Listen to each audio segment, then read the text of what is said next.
Paris, who neither marries nor has children, is like roadside weeds or empty cans, in other words, garbage. Useless moochers belong in the trash can. My brother Stanley's wife, Regina, said without hesitation. I was stunned, and even my mother, who I take care of. We don't need a daughter like you. Get out. Chimed in coldly. All right then, it seems they can't see past the immediate moment and understand what it will be like after I leave. So, I will take them up on their word and leave. Prepare yourselves. My name is Paris. I'm a 40-year-old office worker. At this age, most people would think I would be married with grown-up children. But fate had other plans for me, and I'm still single without children. In fact, I can't have children. When I was younger, I had health issues that led to this situation. But I'm grateful to be alive. However, those around me have no way of knowing my circumstances. Being single and childless at my age, people often think there must be something wrong with me. Though the rate of lifelong singleness is rising, it's curious how few people understand that. When there's talk of marriages or childbirths at work, I'm often met with awkward sympathy that leaves me exhausted. I don't mind at all, really. Other people's good news doesn't make me feel bad. I've mostly given up by now, but the cautious reactions of those around me are still hard to get used to. With that said, I still haven't given up on marriage. No matter the age, I still want to fall in love and, if fate allows, get married.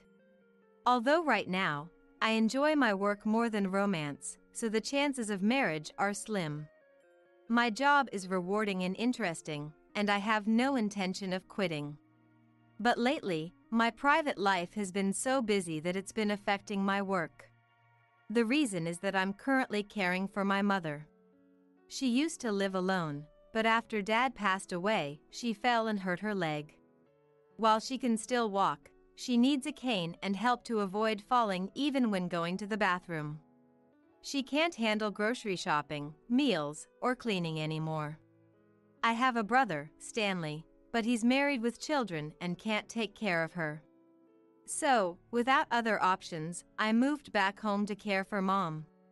It's been 2 years since I moved back, and it's been tough, affecting my work efficiency.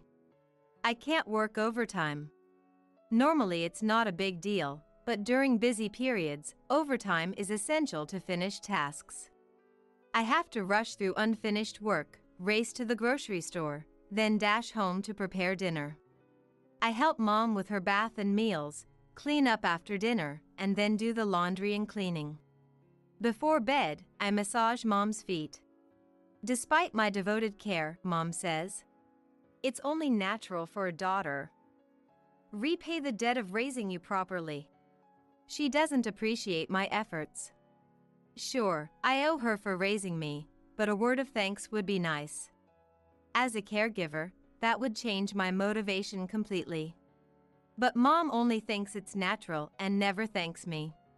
Instead, I face daily scoldings.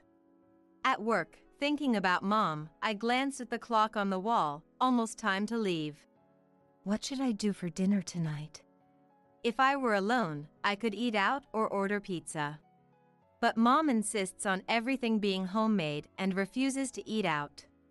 The thought of having to cook, something I'm not particularly good at, after a long day at work gives me headache. Hiring a housekeeper isn't an option either since Mom immediately rejected the idea, saying, I don't want strangers in my house.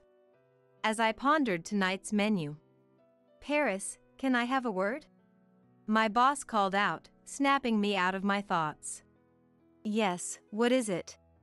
I hate to ask, but could you stay for an extra hour tonight? I'm struggling to get everything done. As soon as I heard those words, my face fell. There was a time when I would have readily agreed, back when I was single and had no other obligations. But now, that's no longer possible. Because of Mom. I'm sorry, I need to get home to make dinner for Mom. Oh, right, you're taking care of your mom. Feeling guilty, I explained, and my boss looked just as apologetic. I'm sorry. It's okay, don't worry about it. I'll ask someone else. Even though my boss said it was fine. The guilt didn't go away. I glanced at my computer screen, seeing the unfinished work there. I really want to finish this today too, though. Looking at the clock, I saw it was already past the time. I could see colleagues who didn't have to work late getting ready to leave. With a sigh, I shut down my computer. Chicken soup again? I'd like steak for a change. Sorry. I'll make that tomorrow. Good grief, you're so thoughtless. Can't you figure out what your parent wants to eat? Hurrying home, I apologized to Mom for being late and started on dinner. I'm hungry, hurry up. Apologizing again to demanding Mom as I cooked, I still received complaints about the menu. Then, Mom yelled, "This is terrible. Why can't you make anything decent?" I bit my lower lip. Mom had always favored Stanley and been harder on me. This became even more pronounced after Dad died. I guess Dad had been the one to keep Mom in check. With Dad gone, Mom took out her frustrations on me as she pleased. Mom said I resembled Grandma. Grandma and Mom had the typical mother-in-law and daughter-in-law conflict, always at odds. But that's no reason to take it out on me just because of a resemblance. It seemed like Mom was avenging herself on Grandma through me. The dinner I thought I'd made well didn't taste good at all because of Mom's complaints. Mom, I have a job and no time. Maybe you should consider moving to a facility. I had suggested this countless times. But, are you trying to get rid of me? How could you treat your parent like a burden, you terrible daughter? Mom would only get furious, making the conversation impossible.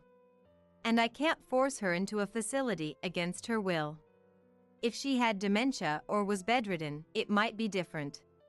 But Mom is still mentally sharp and only has issues with her legs, not needing full-time care. Plus, it would cost money. Selling this house Dad left us would help. But as long as Mom, the owner, refuses, nothing can be done. I'd like to discuss it with Stanley, but he's currently working abroad.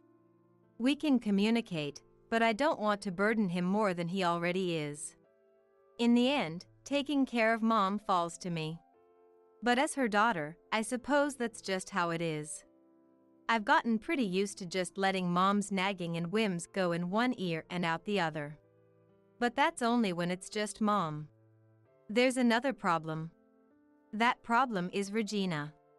Stanley's on an overseas assignment that started last year and will last 3 years in total.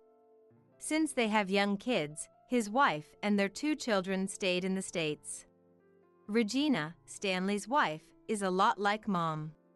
Even though Stanley is abroad, and she could go to her own family's place, she often comes over to our house. And when she comes, she has a great time chatting and having tea with Mom. In the meantime, I get stuck taking care of her 2 young children. Not that I mind taking care of kids. Stanley's kids are cute and I enjoy playing with them. The problem is Regina herself. Every weekend she comes over. Paris, at least prepare some snacks. I'm hungry, so give me money to go eat. If we can't eat out, hurry up and make something because the kids are hungry. Oh, and I want some wine too. If you don't have any, go buy some. I'm too busy taking care of the kids. I'm exhausted from taking care of the kids. I'll be staying over tonight, so get the guest room ready.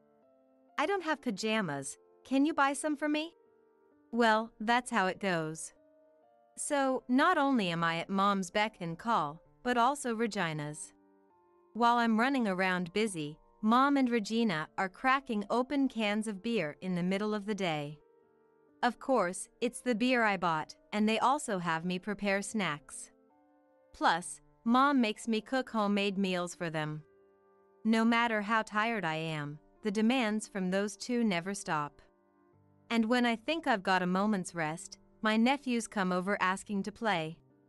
I don't get any rest, weekdays or weekends. In my 40s, my energy is dwindling, and lately, I just can't seem to recover from fatigue. Regina, please help a little. I try asking, but she says, "Why do I have to do it? Are you trying to make me look bad?" Paris, you're such a mean sister-in-law. And who are you to talk, you mooching 40-something? She adds, I'm not dependent on anyone, but apparently, Mom's been telling Regina it's thanks to me she can live. If I stay silent, thinking it's too much trouble to correct her. You should hurry up and get married or something. Otherwise, you'll be left behind by society, just like a weed on the roadside. No, like a discarded can. She says, looking down on me. Look at me, I'm married with 2 kids and a perfect housewife. Jealous, right? She says with a smug face. At that point, I just focus on staying silent because arguing back seems pointless. But sometimes it really gets to me. And not just marriage, if you don't hurry, you won't be able to have kids. A woman should have at least 1 or 2 kids. When she said that, I silently slammed the casserole down on the table in front of her. Then, glaring at her, "Oh, that's right, Paris can't have kids," she said with a fake innocent smile, as if she had just remembered. I want to say something back, but then Mom chimes in with, "Seriously, not being able to have kids means you're basically done as a woman." Even my own mother says such cruel things to me, so it's no wonder Regina feels emboldened. Mom and Regina, being similar in many ways, would often get along and become lively. Thinking it was pointless to say anything to such people, I eventually returned to keeping my nephew company without saying a word. Regina didn't just come home when she wanted to relax. She also came when she wanted to host events by inviting her part-time job colleagues from her condominium. One holiday morning, she was being noisy as she prepared for a barbecue in our backyard. People from her work were arriving one after another, not just women with their children who also worked part-time. But it seemed she had invited full-time employees as well, bringing a large crowd. As expected, Regina started directing me to do things. Like do this, do that. Paris, we're out of bread. Paris, the meat is gone, go buy some more. We're out of booze, go get some. We're out of paper plates, can't you be more thoughtful? Her initially polite tone became increasingly rough, perhaps due to the alcohol. Unable to argue back in front of guests, I had no choice but to comply with her demands. Some people did offer to help, but it's fine, just let Paris handle it. Regina would stop them. Amidst the dizzying busyness, a man approached me and asked, "Are you okay?" Looking up, I saw a middle-aged man who was one of the employees. Probably had children of his own around my age, I thought. Sorry for barging in with so many people. We should be helping more, but we don't know the boundaries in someone else's home. Surprisingly, he seemed like a good person, unlike what I'd expect from Regina's acquaintance. I'm fine. I managed to smile back, but he looked apologetic. Sure, it was tough and Regina made me mad, but as long as everyone was having fun, that was the most important thing. At the end, when I heard Regina saying, "Come again soon," I felt a chill run down my spine. Days of being tossed around by Mom and Regina continued, until one day. Childless and single is no good. You don't understand people's feelings at all. Mom suddenly blurted out, wondering wide-eyed at what's going on. You don't understand people's feelings. She pointed at me accusingly. What? What's wrong, Mom? I'm not living with you to take care of you. What are you talking about, Mom? What's gotten into you all of a sudden? Don't act all high and mighty when you can't even do proper housework. What on earth was this about? She had said many unreasonable things before, but never so suddenly, and I couldn't keep up. With question marks floating in my head, Mom said, "If you can't do anything, at least contribute money to the household." But I am already covering some of the food expenses. Give me money I can spend freely. That's ridiculous. I was doing what I could, but recently I'd reduced my work hours and left early more often due to Mom's complaints.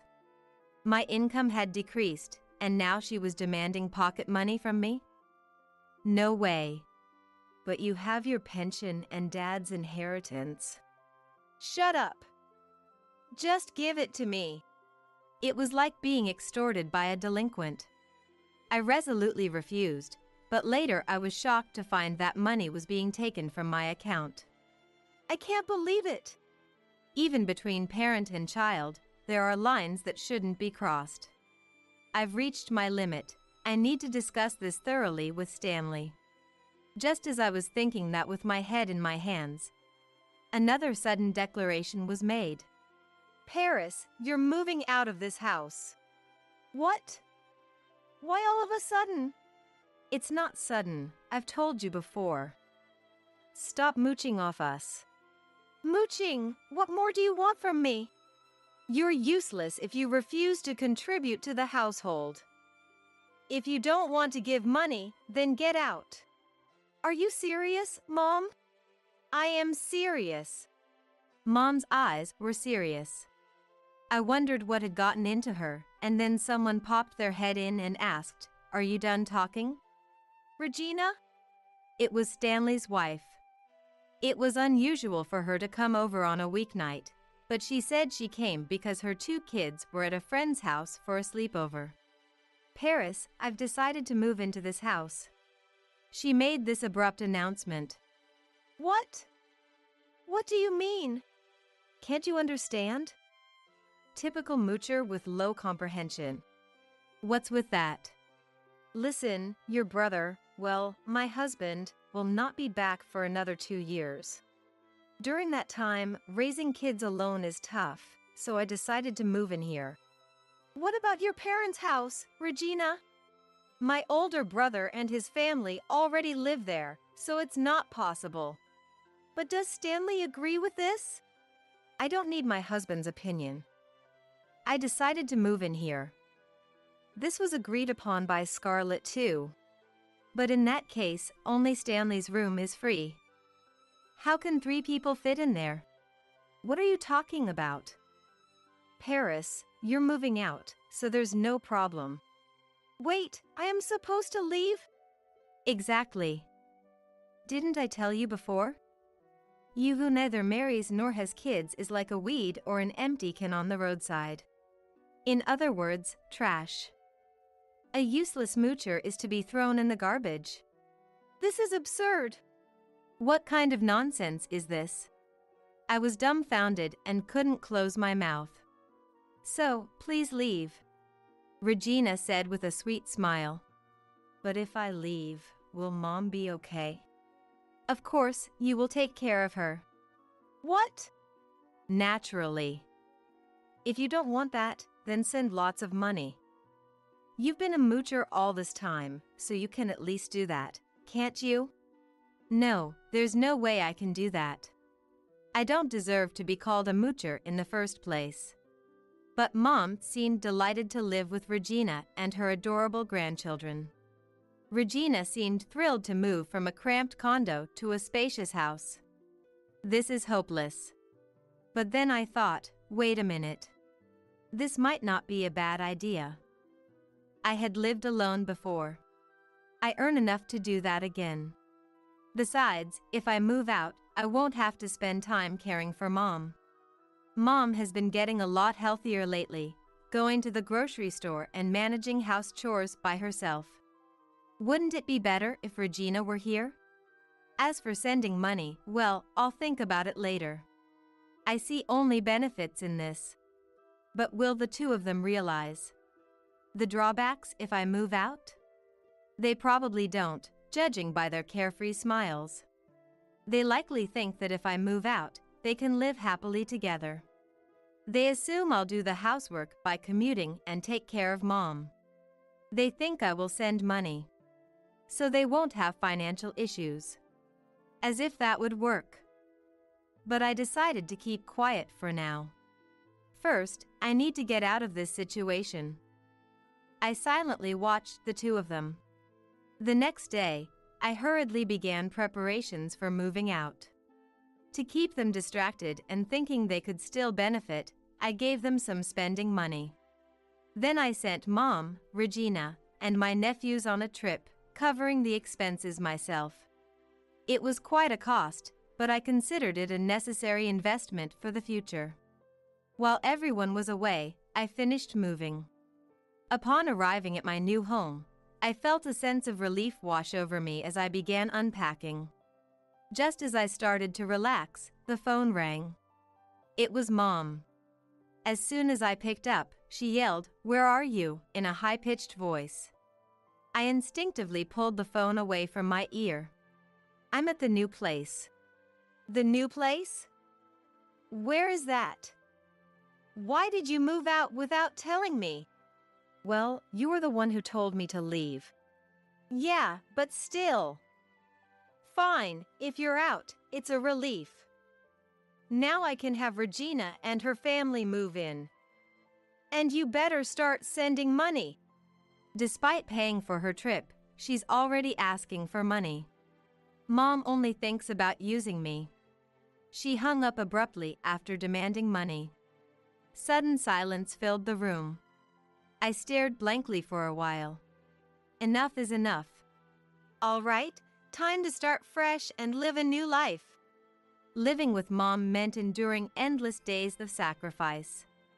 I had to give up hobbies, free time, and even work hours to cater to Mom and Regina's whims. Finally, I am free. I should try something new, shouldn't I? I mused aloud. But nothing came to mind. I've never really had hobbies, being a workaholic. Then, a thought struck me. All right, let's sign up for a dating app. It wasn't because of anything Mom or Regina said. But after resuming my solo life, I felt a pang of loneliness. I had the time, so why not explore new connections? Once decided, it's best to act quickly. I immediately began researching various websites to find a potential partner. A few days later, after registering on several sites and even talking to an advisor, I found an interesting event on one of the websites. It was a bus tour for finding a marriage partner. Travel tends to bring out people's true selves, or so I've heard. Formal meetings with hello, and small talk are fine, but travel seemed like a more relaxed way to meet someone. Even if I didn't meet anyone special, I could still enjoy the. So, the bus tour began. After introductions, we arrived at our destination, and it was free time. I thought they could have organized a bit more, but groups started forming slowly. Some were already pairing off. The participants were around my age, actively engaging with one another, which was impressive. I decided to take it at my own pace when. Excuse me. Are you Paris? A voice startled me, making me straighten up. Yes, I'm Paris, I replied awkwardly. Meeting people in this setting felt entirely different from work. My voice even cracked. Turning around nervously, I saw a man with wide eyes and a somewhat dazed expression. He looked around my age, maybe older. Something about him seemed familiar. Oh no, embarrassing. Paris, it's me. Do you remember? Huh? It sounded like one of those icebreakers. Don't we know each other? But I did recognize him. Remember the barbecue at your place? Oh, right. I remembered. The middle-aged man who checked on me when many people from Regina's workplace came over. Yes, I forgot because I only met him once, but it's definitely him. When the man greeted me with, "It's been a while," I also greeted him back with, "It's been a while." Apparently, this man who would become Regina's boss was an unmarried man with no children or wife. Indeed, he wasn't wearing a wedding ring, but I thought many men don't wear them, so I didn't pay much attention to it. Oh, I also assumed that people of a certain age are married or have kids. Well, I guess it's natural for people to assume the same about me. As I chuckled to myself, the man spoke up, "By the way." The man. Ian said, "How is Regina doing?" "My sister?" "Oh, she's Stanley's wife, so she's my sister-in-law. You mean Regina, right?" "Yeah, probably." "Probably?" "I moved out of my parents' house. Regina started living with them instead." "Oh, really?" "Yeah, well." I couldn't say I was kicked out, so I smiled awkwardly to cover it up. "I see. I didn't know she quit her part-time job." "What?" The sudden revelation made my mind go blank for a moment. "She quit her part-time job?" I hadn't heard anything about that. "Yes. Maybe around the time of that barbecue." "What?" "But she was supposed to be going to her part-time job as usual." This was the first time I heard Regina quit her job. Up until I moved out, she had always been coming over and lazing around, saying she was tired from her part-time job. Oh, then she must have found another part-time job. Maybe. Regina rarely talks about her work. But I think she would have mentioned if she quit or changed her job. But why did she quit? Oh, don't you know? She was dating one of our younger employees, and oh. What is that? I'm really curious, so please don't stop there. Dating a younger employee? Oh, well, I feel like it's inappropriate to say. Then I'll turn away, so please say it as if you're talking to yourself. Well, okay. Okay? I'm glad Ian isn't a stubborn person. I turned to the right, and Ian turned to the left. Then Ian said in a small voice, "She was found out to be dating one of our younger employees, which caused a problem, so she quit." What? It's just me talking to myself. When I reflexively asked in a loud voice, Ian hastily replied. There was no need for him to repeat it, I heard it clearly. I see, now I understand. Regina was having an affair. Affairs are expensive, and Stanley's allowance alone must have been getting tight. But she got fired from her part-time job, and if she started a new job, she wouldn't be able to meet her lover. So, what to do? Convince Mom to live together, and use Mom's money and my allowance to get by. That way, she wouldn't have to use Stanley's allowance for living expenses and could keep all of it for herself. I see. I couldn't help but mutter. Then there's only one thing I need to do. That night, I quickly made a phone call. A few days later, the phone rang again. This time it was Regina. Hello? As soon as I answered the phone. Paris, why aren't you sending the allowance? She shouted angrily. Regina shouted so loudly that I could hear her even after I took the phone away from my ear. You're not even helping with caregiving. I'm busy with my part-time job and raising my kids, going to the grocery store, cooking, and cleaning. You don't have a husband or kids, so you should come and help. No way. I hung up, but she called back within a second. Hello.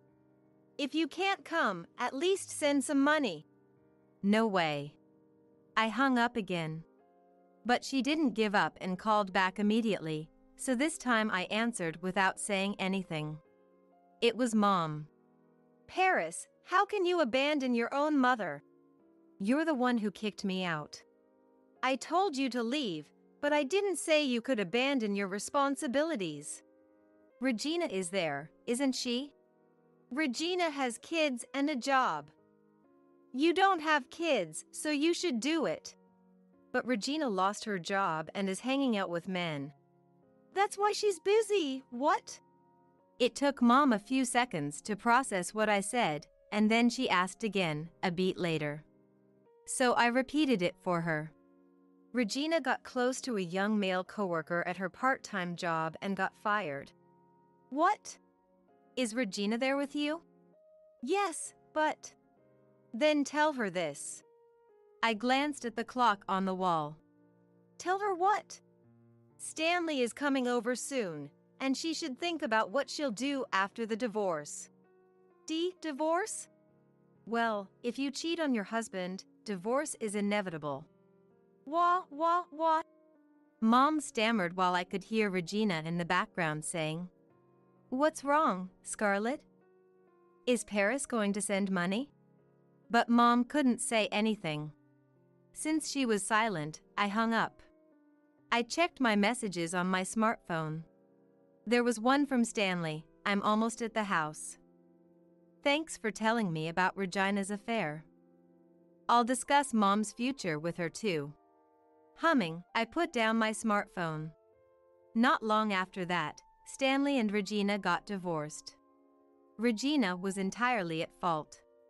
After I told Stanley about the affair, he quickly arranged a temporary return to the U.S. from his job overseas. He hired a reputable private investigator and gathered solid evidence of the affair. Stanley got custody of the kids, of course. As for Regina, she disappeared.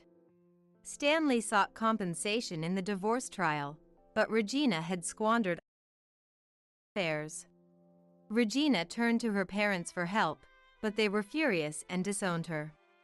She vanished after that. Regina's parents paid the compensation to Stanley.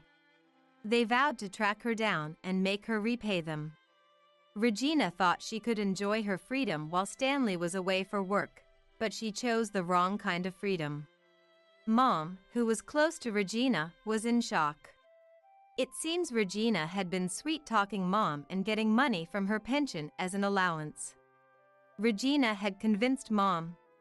Paris will send plenty of money.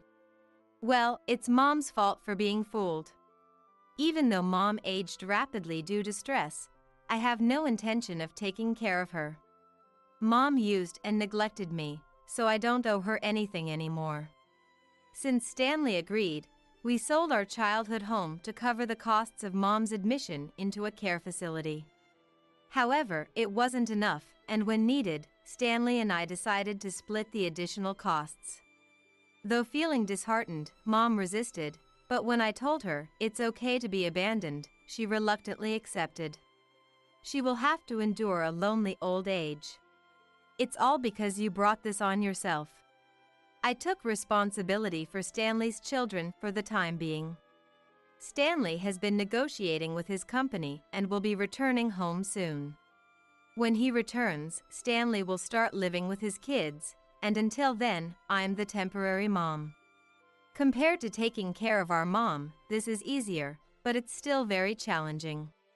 I truly respect all the moms out there. Even though I can't have and raise my own children, I'm grateful to experience a bit of motherhood. My nephews can be annoying, but overall, they're very adorable. I felt the joy of parenting.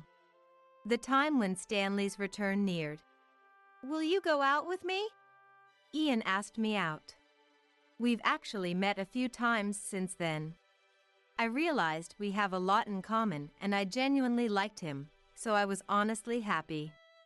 But feeling anxious, I asked, I'm unable to have children. Does that matter to you? It doesn't matter.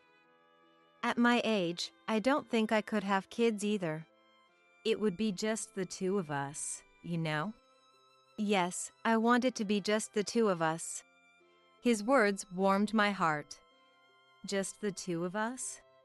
Yes, just the two of us, together forever. Forever?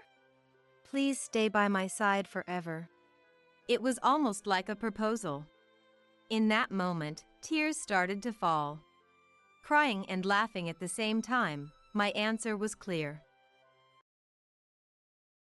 Mom. Kevin's trembling voice echoed through the dimly lit living room. What's wrong? I rushed over to my youngest son, my heart pounding with worry. Dad said, since I'm not a genius like Daniel, I must not be his real son. Kevin choked out between sobs. He said I'm just a failure, and spending time and money on me is a waste. He told me to just live with you from now on. Then he packed his bags and left. Oh, honey. It's going to be okay. I wrapped my arms around him tightly. You are a genius, Kevin. That's a lie. He pushed away from me, his eyes filled with pain. I can't even get first place in sports or academics. Dad's right, I'm just a stupid failure. No, that's not true at all. I cupped his face in my hands, making sure he was looking right at me. Kevin, you have incredible talents that even Daniel can't match. I know that with every fiber of my being. The only stupid one here is your father, for not being able to see how gifted you truly are. It was just another typical evening, or so I thought. But when I came home, I found Kevin curled up in the dark, tears streaming down his face. Brian, who always favored our eldest son Daniel for his first-place test scores and genius label, had finally done the unthinkable. He had taken Daniel and left, abandoning Kevin and me. Honestly, I was more than ready for a divorce. But to insult and demean Kevin like that? Unforgivable. I swore to myself that I would make Brian acknowledge this child's true potential, no matter what it took. 11 years after the divorce. As part of my new job, I was tasked with conducting a hiring interview. Next candidate, please come in, I called out. What are you doing here? Brian froze in shock as he entered the interview room. My name is Miranda, and I'm a 40-year-old staffing agency employee. Brian is 3 years older than me. We first met at work, when he was my senior colleague at the same company and department. He was always an extremely strict person. I found him rather intimidating at first. But as I got to know him better, I realized he wasn't just hard on others, he was even harder on himself, pushing himself to the limit. It was him who made the first move in our relationship. Unlike him, I knew how to relax during breaks and treat myself generously when I needed some self-care. I often wondered what made someone as uncompromising as Brian fall for someone like me. So one time, while we were out on a dinner date, "What do you like about me?" I mustered up the courage to ask. Brian looked me in the eyes. "Miranda, it was your stubborn refusal to give up, your resilience, and your unwavering positive thinking that made me fall in love with you," he said. I was surprised to learn that Brian saw me in such a light, but it filled me with joy to know that his love for me was genuine and pure. On our second anniversary of dating, he proposed, and we got married. It wasn't some dramatic, over-the-top proposal. He just turned to me while we were in the car and said, "Miranda, we're getting married." It was a rather high-handed way of proposing, but that was so very Brian. I remember happily saying, "Of course," without a moment's hesitation. 10 years have passed since then. We now have 2 children together. Daniel, who just turned 13, and Kevin, who is 12. From an outsider's perspective, it may seem like we have it all, blessed with great careers, wonderful children, and living a life of contentment without any worries. However, there's something that has been troubling me lately. It's the fact that Daniel is simply too much of a genius. We first realized his extraordinary intellect when he was just 5 years old. I've always been an avid reader, so our bookshelves at home were lined with countless novels and books. At the tender age of 5, there's no way a child should be able to comprehend the contents of a novel densely packed with small print. Yet one day, "This book is so interesting," Daniel declared. I'm not sure if he truly understood the story, but most children wouldn't show the slightest interest in a book devoid of pictures or colors. But the fact that he found the book fascinating astounded both Brian and me. Even when we watched quiz shows together, Daniel would exclaim, "This is how you read that," and effortlessly read even the most complex characters. As he grew older, "What is this?" he started asking Brian and me about every unfamiliar character he encountered, always wanting to know. His concentration was incredible. He would attempt to read books that were 270 pages thick. But that's not the only remarkable thing about him. Even though we never sent him to any cram schools or tutoring, he would take the initiative to look up and learn about any words or concepts he didn't understand. When Daniel was just 3 years old, he saw a commercial on TV advertising a tablet designed for children. He said he wanted one, so we bought it for him. He really took to it and started eagerly researching various topics on his own. That might have been the catalyst that sparked his passion for learning. Furthermore, after Daniel started reading novels, he developed an interest in a wide range of subjects. Whenever we went to the bookstore, instead of heading to the comics section, he would make a beeline for the corner where study guides and reference books were displayed. "I want this!" He would bring over workbooks and other materials, exclaiming, "Daniel really is an incredible child. He takes the initiative to study and learn everything on his own," Brian remarked with a proud grin. "Indeed. He tackles those workbooks with such enthusiasm, as if he's playing a game rather than studying," I agreed, my heart swelling with joy. "Ah, Daniel is a genius. A true genius," Brian praised our son, his chest puffed out with pride. "Oh, stop being such a doting parent," I teased, but deep down, I was just as elated. It's only natural for parents to feel immensely proud of their children. Wanting to further nurture Daniel's potential, we decided to enroll him in a tutoring center once he started elementary school. We felt that the children's tablet was reaching its limits, and Daniel himself had expressed, "I want to study more." So we signed him up. Daniel would always skip happily on his way to the tutoring center. "I'm going to stop by the tutoring center after school again today," he'd announce with a beaming smile. "More questions for the teacher?" I'd ask. "Yeah. The teachers at the tutoring center teach me so much advanced material meant for higher grades. It's even more fun than regular school." Daniel's eyes would sparkle as he spoke, his genuine love for learning shining through. Then one day, an opportunity arose for Daniel to showcase his extraordinary talents. It was the elementary school mock exam. Incredibly, he claimed the top spot, ranking first in the entire grade. "I got first place," Daniel exclaimed, bursting through the door. "What? No way. First place?" I couldn't believe my ears. "Is that true? What a kid. Daniel really is a genius. That's amazing. I'm so happy." Brian was practically bouncing off the walls with excitement, his voice booming louder than anyone else's in the room.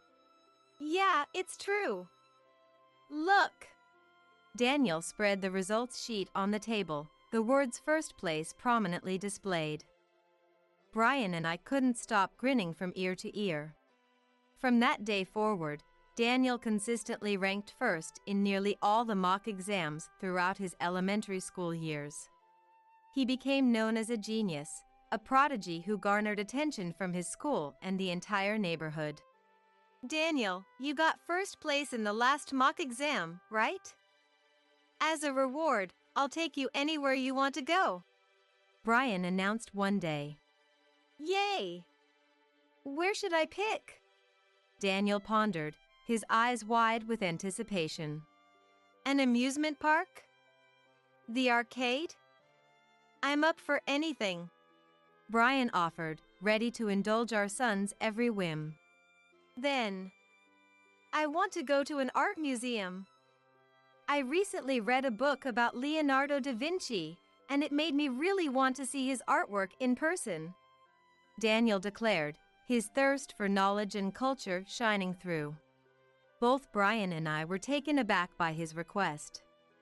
For an elementary school student to want to visit an art museum, it was truly impressive. As Daniel entered middle school, his reputation as a genius only grew, and even his homeroom teacher seemed constantly amazed by his abilities. During parent-teacher conferences, we'd hear comments like, "Daniel has an excellent attitude and is very considerate of others. His academic performance is outstanding, of course, but his physical abilities are also impeccable." Every single time, he'd be praised in all aspects. "Daniel, I heard your teacher complimented you again." "Yeah, but I think the teachers are just being too nice," Daniel would respond humbly. "Your teacher was surprised, saying you're so brilliant that you might surpass even their own academic abilities," Brian chuckled. "Ha ha ha ha." Daniel laughed along. Brian and Daniel would have such light-hearted conversations, their faces filled with joy. The sight of those two warmed my heart. Or at least, it should have. I've been gushing about Daniel's incredible talents, but my intention wasn't simply to brag. The issue I mentioned earlier, the one that's been troubling me, is about how Brian dotes on Daniel excessively because of his genius. We have 2 sons. If it were just a matter of adoring Daniel, I'd be delighted. However, Brian's favoritism towards Daniel is so blatant that it drastically affects his attitude towards Kevin. Unlike Daniel, Kevin is a regular child. Ever since kindergarten, he hasn't been able to read countless complex characters or spend all day engrossed in books and workbooks out of a love for studying. Kevin, with his active personality and preference for sports over academics, is always engrossed in playing basketball. Just because Kevin isn't a genius like Daniel doesn't mean I intend to give him special treatment. We enrolled Daniel in a tutoring center because he loves studying, and we let Kevin join the basketball team because that's what he wanted. We bought study materials for Daniel and basketball gear for Kevin. The 2 brothers have completely different personalities and interests, but they get along well. "Daniel, I don't understand this part. Can you help me?" Kevin would often ask. "Huh? Again? Fine, where is it?" Daniel might seem slightly annoyed at having his precious study time interrupted, but he actually enjoys teaching others and doesn't seem to mind when his younger brother asks for help. "Wow! Daniel, you're amazing as always. You explain things even more clearly than the teacher," Kevin would exclaim, his eyes shining with admiration for his older brother. Seeing the joy on Kevin's face, Daniel would smile happily in return. On the other hand, when Daniel stood up to take a break, Kevin would exclaim, "Daniel, let's play basketball." "Oh, sure. I've been sitting for so long, I was just thinking I wanted to move around a bit," Daniel would respond. With that, the 2 brothers would start playing basketball together. They seemed to have found a good balance, enjoying both studying and sports as a pair. The teachers and people around them might only focus on Daniel's genius, but Kevin was truly doing his best in his own way. To me, both of my sons were precious, and I showered them with equal love and affection. However, Brian seemed to have a different perspective than mine. "Daniel, is there anything you want? You're always working so hard, so I'll buy you whatever you'd like," Brian would offer. "Huh? Not really, I don't need anything," Daniel would reply, taken aback. Don't hold back. It's my job to make sure you have the best environment for studying, Daniel. Come on, just tell me what you want, anything at all. Well, I guess I've been wanting some new books lately. There are a few that caught my interest, he would finally admit. Books, got it. I'll go buy them for you tomorrow, Brian would declare. Ruffling Daniel's hair as he studied in the living room, Brian would shower him with endless praise. It was always like this, with Brian frequently asking Daniel what he wanted or where he wanted to go. However, even when Kevin won a basketball game or endured a grueling practice, Brian never praised him. On this particular day, as soon as Kevin returned from basketball practice, Brian shot him a cold glare. Kevin, were you playing basketball again? Instead of wasting time on sports, why don't you study a bit more like Daniel? Don't you understand that studying hard now will lead to a better life in the future? Brian sighed in exasperation. After glaring at Kevin, Brian left the living room. It wasn't as if Kevin didn't study at all. He always made sure to finish his homework properly after practice ended. He was doing everything he was supposed to do. But according to Brian, if you didn't get first place or produce results in either academics or sports, it was as good as doing nothing at all. Before we got married, I fell in love with Brian for his strict self-discipline and hard-working nature. But was it really appropriate to force those same expectations onto our children? Kevin was truly doing his best every single day. When he entered society, maybe producing results would indeed be important. But at 12 years old, wasn't it too early to be having that conversation with Kevin? I couldn't stand how Brian refused to acknowledge Kevin's efforts. Hey! I called out, stopping Brian as he left the living room. I led him to the bedroom, out of earshot of the children. Hey! Why are you being so hard on Kevin? I demanded. It's because Kevin doesn't study, right? There's no point in playing basketball all the time. Kevin should follow Daniel's example, Brian retorted. Daniel loves studying, and Kevin loves sports. Isn't it our job as parents to create an environment where they can both pursue their passions? No, that's not right. There's no use in just doing what you like all the time. Kevin is always playing basketball. I bet he hardly studies at all. It's not just about doing what he likes. He always finishes his homework after practice, and the school has never said anything about his academic performance being subpar. Kevin is working hard too, you know? He looked so sad after what you said to him. He had that kind of expression, huh? He's really weak, even mentally. He's completely different from Daniel in every way. Stop comparing them. Anyway, I'm saying this for Kevin's sake. No matter what I tried to explain to Brian, he simply wouldn't listen. I was even starting to feel terrified of Brian when he got like this. Why couldn't he understand? How many years had it been since Brian started showing blatant favoritism towards Daniel? Every time Brian hurled insults at Kevin, like, "Learn from Daniel. Study more. You're useless." I would scold Brian countless times. Yet his attitude never changed. A few days later, when Brian got home, Kevin was relaxing on the sofa, watching TV after finishing his homework. Daniel seemed engrossed in his studies, completely unfazed by the noise from the TV. Seeing this familiar scene, "Hey, Kevin, are you watching TV again? What about your studies?" Brian approached Kevin and suddenly shouted. Frozen in fear of Brian, Kevin, Daniel, and I all stiffened on the spot. After a few seconds of heavy silence, But I already finished my homework? Kevin spoke up, startled. I also approached Brian, wondering what the commotion was about.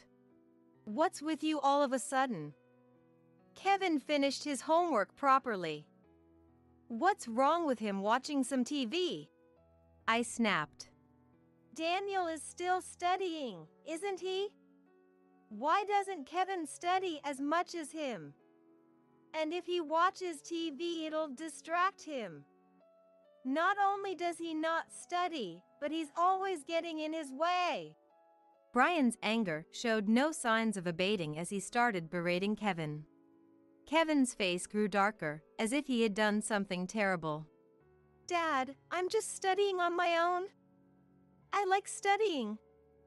And the TV noise doesn't bother me at all, so it's fine. Daniel desperately tried to explain to Brian for Kevin's sake, but his words seemed to fall on deaf ears. Perhaps it was from that day onward. Eventually, whenever Brian came home from work, Kevin would immediately go to his own room to avoid being scolded. At 12 years old, he must have sensed that Brian was playing favorites with Daniel. Brian's attitude and words had surely wounded his heart deeply. Daniel would study in the living room, while he holed up in his own room. Inevitably, a distance grew between the two brothers. It pained me to see them like this. What on earth are you thinking?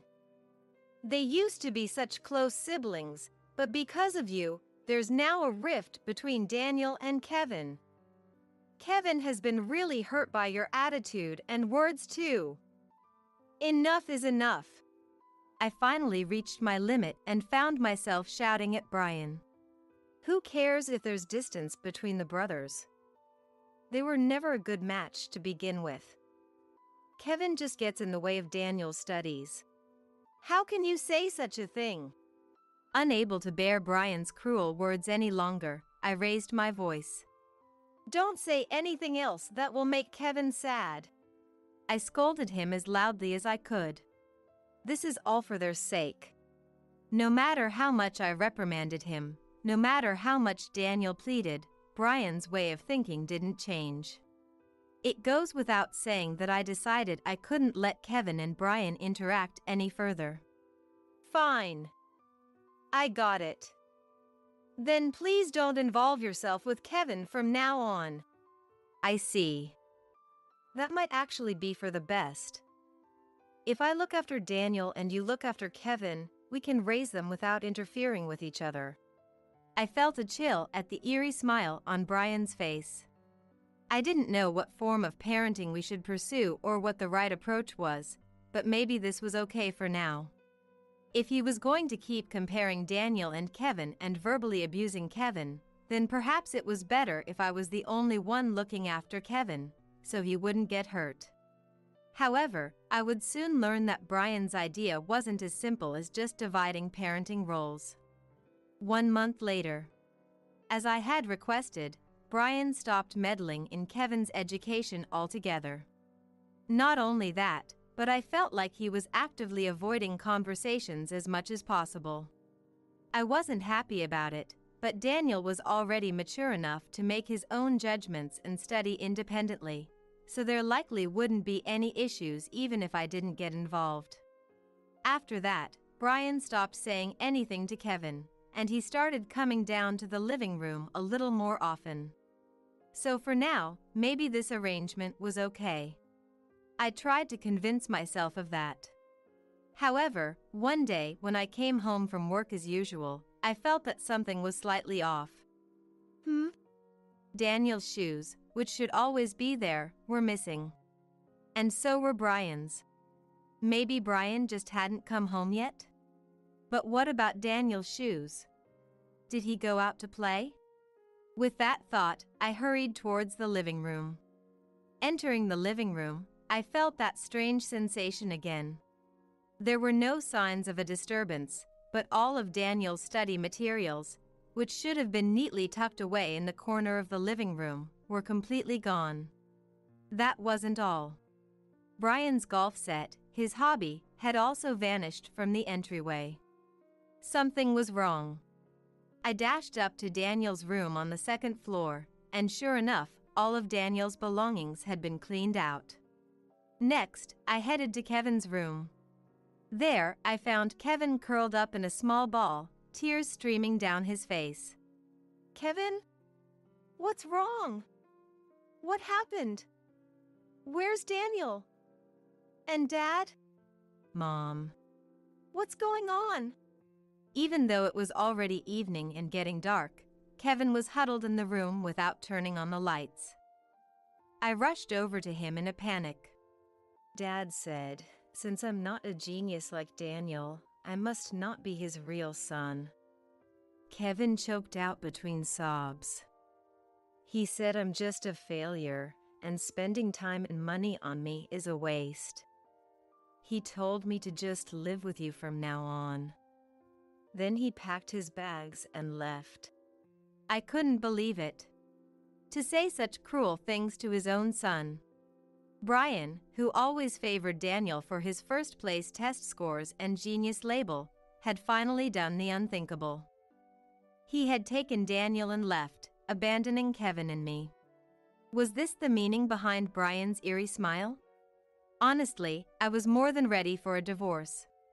But to do it in such a heartless manner, wasn't that going too far? How could he? Was it because I'm no good? That's not true at all. It's going to be okay. You are a genius, Kevin.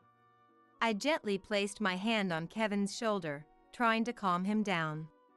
That's a lie. He pushed away from me, his eyes filled with pain. I can't even get first place in sports or academics. Dad's right, I'm just a stupid failure. No, that's not true at all. I cupped his face in my hands, making sure he was looking right at me. Kevin, you have incredible talents that even Daniel can't match. I know that with every fiber of my being. The only stupid one here is your father, for not being able to see how gifted you truly are. But to insult and demean Kevin like that? Unforgivable. I swore to myself that I would make Brian acknowledge this child's true potential, no matter what it took. Kevin, how about we go out for some steak today? Eat as much as you want, okay? I desperately tried to change the subject, deciding that the two of us should go out for a meal to take his mind off things. Despite his gloomy expression, it's delicious. Kevin ate a lot of steak. That night, when I called Brian, he picked up immediately without trying to run or hide. Oh, yeah. Daniel and I left the house and rented a place. He calmly admitted. I see. I have nothing more to say to you. But let me talk to Daniel properly. It's cruel to suddenly force him to be separated from Kevin and me like this. With that, I asked to speak to Daniel on the phone. Daniel, I'm so sorry. It must have been scary when your dad suddenly made you pack your things. Your father and I are going to get a divorce. Who do you want to live with, Daniel? Somewhere in my heart, I was certain he would choose me. However, Daniel's response was unexpected. I'm going to live with Dad. It's not that I don't like you, Mom. But for his sake and my own, I've decided to stay with him. Please take good care of Kevin. It was such a mature statement, not at all childlike. So Daniel chose his father. I was overwhelmed with sadness and loneliness, but if it was Daniel's wish to be with his dad, I couldn't forcefully twist his opinion. In the end, Daniel and I ended up living apart, and soon after, Brian and I finalized our divorce. 11 years have passed since then. I didn't want to work at the same company as Brian, so I used the divorce as an opportunity to change jobs. We moved to a new house, but I didn't want to transfer Kevin to a new school when he was about to graduate, especially due to his parents' circumstances. So we relocated to a place close to our previous home. Brian seemed to have the same idea and moved to a location not far from our former house. The child support payments for Kevin only lasted for 3 years after the divorce. Even when I sent reminders, I never received a response. I considered complaining, but I was earning a decent income myself, so money wasn't an issue. More than anything, I didn't want to get into petty squabbles with Brian over such matters. So I decided not to say anything about the unpaid child support. Today, as part of my new job, I'm scheduled to conduct a hiring interview. There will be 2 interviewers today, myself and one other person. Please come in. I called out to the candidate. The person who entered the interview room, hoping for a career change, didn't start with a polite greeting. Instead, their first words were ones of shock and surprise. "What are you doing here?" Brian froze in shock as he entered the interview room. He hadn't expected to find his ex-wife and the second son he had abandoned sitting there. Taken aback, he took a step backward. Only Kevin and I were seated in the interview room, so his surprise was understandable. "Please, have a seat." I gestured to the chair. Still stunned, Brian slowly sat down as instructed. From the moment he entered, Brian's business etiquette was sorely lacking. In a normal interview, he would have been immediately disqualified. Of course, I had no intention of passing him from the start, but his reactions were amusing, so I decided to continue the interview a little longer. "Why are you 2 at this company?" Brian demanded. "Did you not properly research this company before coming in for the interview? You should have been able to figure that out." I scoffed. "I did my research. This company has been around for 10 years and is a rapidly growing staffing agency with annual sales of $7 million, right? My previous job was in a similar field, so I thought I could start over here and came for the interview." "Did you look up the name of the CEO?" "The CEO? No, come to think of it, I didn't." "You can take out your smartphone. Check it right now." With a puzzled expression, Brian rummaged through his bag for his smartphone, turned it on, and started browsing the company website. Kevin and I waited for Brian's reaction, laughing in anticipation. "Huh? Why is your name listed here?" Brian exclaimed. "Ah ha ha ha." Kevin and I burst out laughing. "Why do you think?" "It's because I'm the CEO of this company, of course." I smirked. "No way! How did you?" After the divorce, I decided to go independent to make use of my experience. Fortunately, my father was a business owner, so I was able to learn various insights from him. I couldn't start right away after the divorce since I needed time to prepare. It was tough at first, but as Brian mentioned, the company has now grown to have annual sales of $7 million. Brian had applied to this company without knowing that I was the CEO. Like me, Brian had moved to a location close to our previous home, so our houses weren't too far apart. Narrowing it down to staffing agencies, it wasn't surprising that my rapidly growing company was a hit in the region. When I was reviewing the applications of those who passed the first round of interviews, I couldn't help but laugh when I saw your face. I knew right away that you hadn't researched the CEO's name because if you knew it was me, you wouldn't have applied, I explained. Then why did you let me through to the final interview? Wouldn't you hate working with me too? That's simple. I just wanted to see your reaction because I thought it would be entertaining. I have no intention of hiring you. What did you say? You. What a cruel person you are. Brian stood up from his chair, looking as if he might lunge at me at any moment. However, Kevin quickly intervened to stop him. Hey, calm down. Kevin! Say something to your mother. Tell her not to make fun of your father. What? Father? Who are you even talking about? Huh? I don't have a father. There's never been such a person in my life. The man standing in front of me now is just the guy who abandoned me. That's all. Kevin looked Brian straight in the eye, his gaze serious and unwavering as he spoke those words. Brian hung his head at Kevin's statement. Anyway, can you please sit down? I asked. Yeah, Brian muttered, settling back into his chair. I think it's about time we wrap up this interview. Is there anything you'd like to say? I prompted. I was in the wrong. So please, hire me. This company is my last hope. I'm begging you. Brian pleaded. Excuse me? Your attitude has been terrible since the moment you walked in, and you came here without even knowing the CEO's name. Who do you think would hire someone like that? This company is all I have left. You understand, don't you? There aren't many companies that will hire someone over 50. I thought I could rely on Daniel's support, but that hope has been completely shattered. I need to find a new job soon, or I'll be in trouble. Brian exclaimed. Oh, speaking of Daniel. Come in. I called out to someone waiting outside the interview room. It was Daniel. Dad, long time no see. Daniel greeted. Daniel? Why are you at this company too?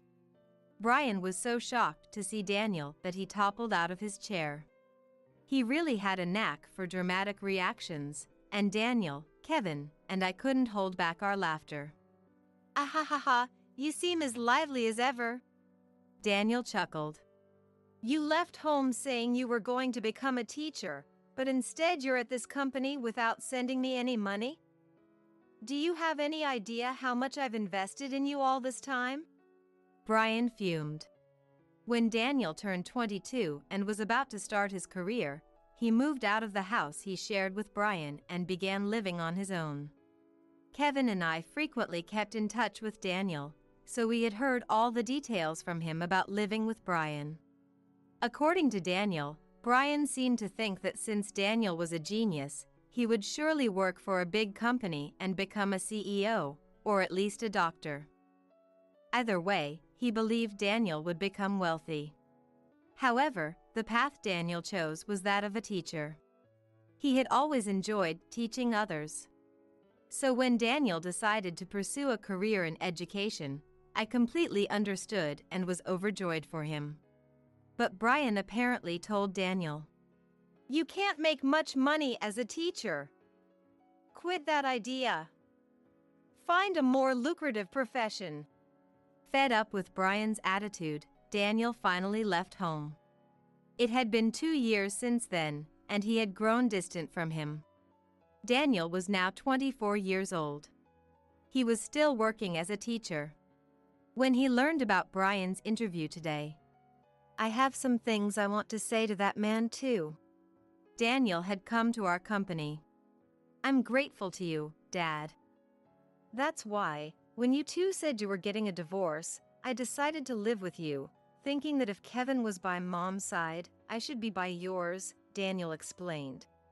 Then why won't you listen to what I say? Go work at a better company and support me, Brian demanded.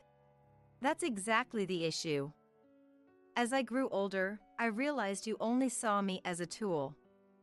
You kept talking about money, and when you quit your job, I knew you were a lost cause. Apparently, he had quit his job and started working part-time when Daniel graduated from college. He probably thought Daniel would get a job and financially support him. Brian, who had always been so strict and serious with himself, had grown complacent with Daniel's genius and made overly lenient choices for himself. Daniel, I'm sorry.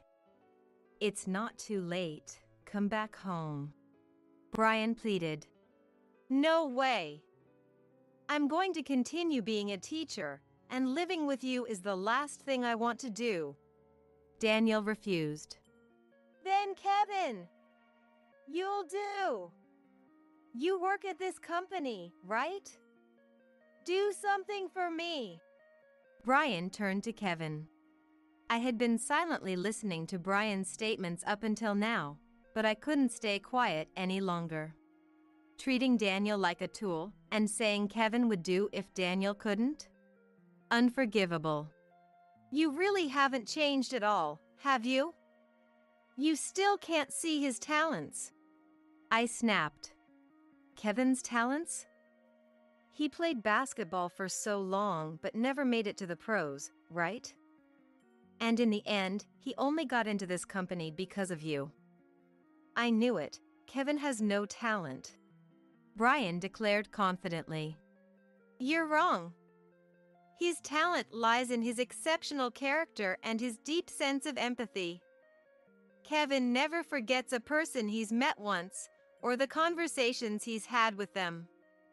That's why he always remembers the faces and names of our clients when he comes back, and he's adored by everyone for his thoughtfulness. This company's growth is thanks to his connections, I countered. What's that supposed to mean? So he just has a good personality, that's all. You can't call that a talent. It won't make money. Brian scoffed. Is money all you can ever think about? Then tell me, who do you think is earning more right now, you or Kevin? Kevin will undoubtedly become the CEO of this company about 10 years from now, when I retire. All the employees hope that Kevin will be the next CEO, and I believe that's how it should be. In such a short time, he has gained that level of trust. I asserted. Seeing the situation objectively, Brian must have realized that I was right. He started biting his lip. But what about you? You neglected Daniel, who supported you all this time, and lost his trust. You lost mine and Kevin's trust ages ago.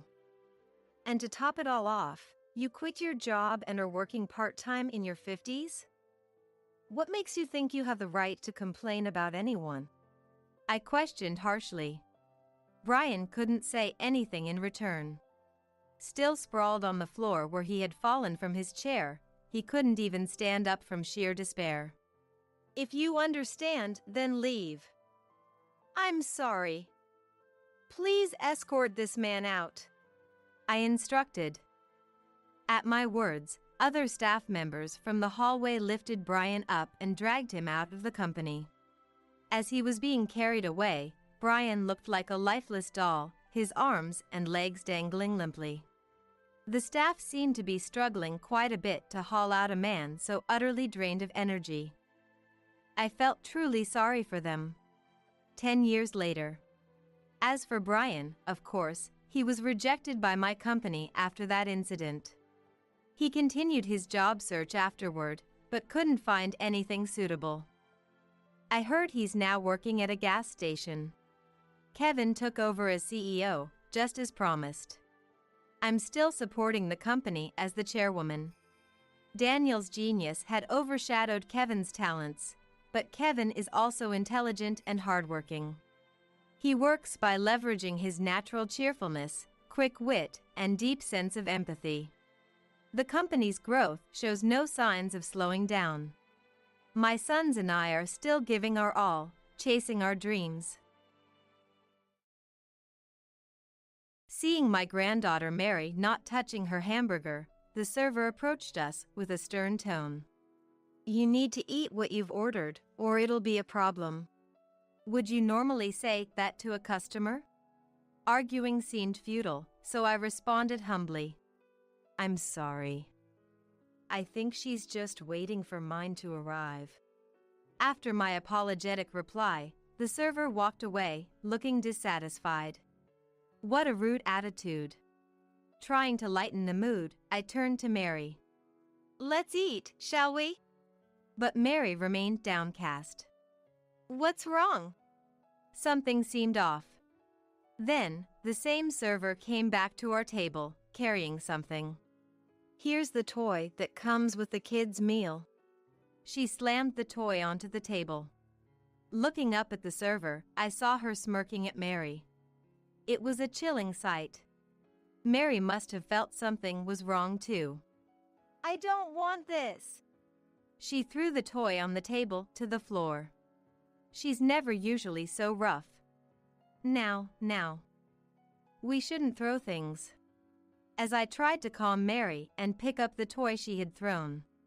Suddenly, "Grandma, let's get out of here!"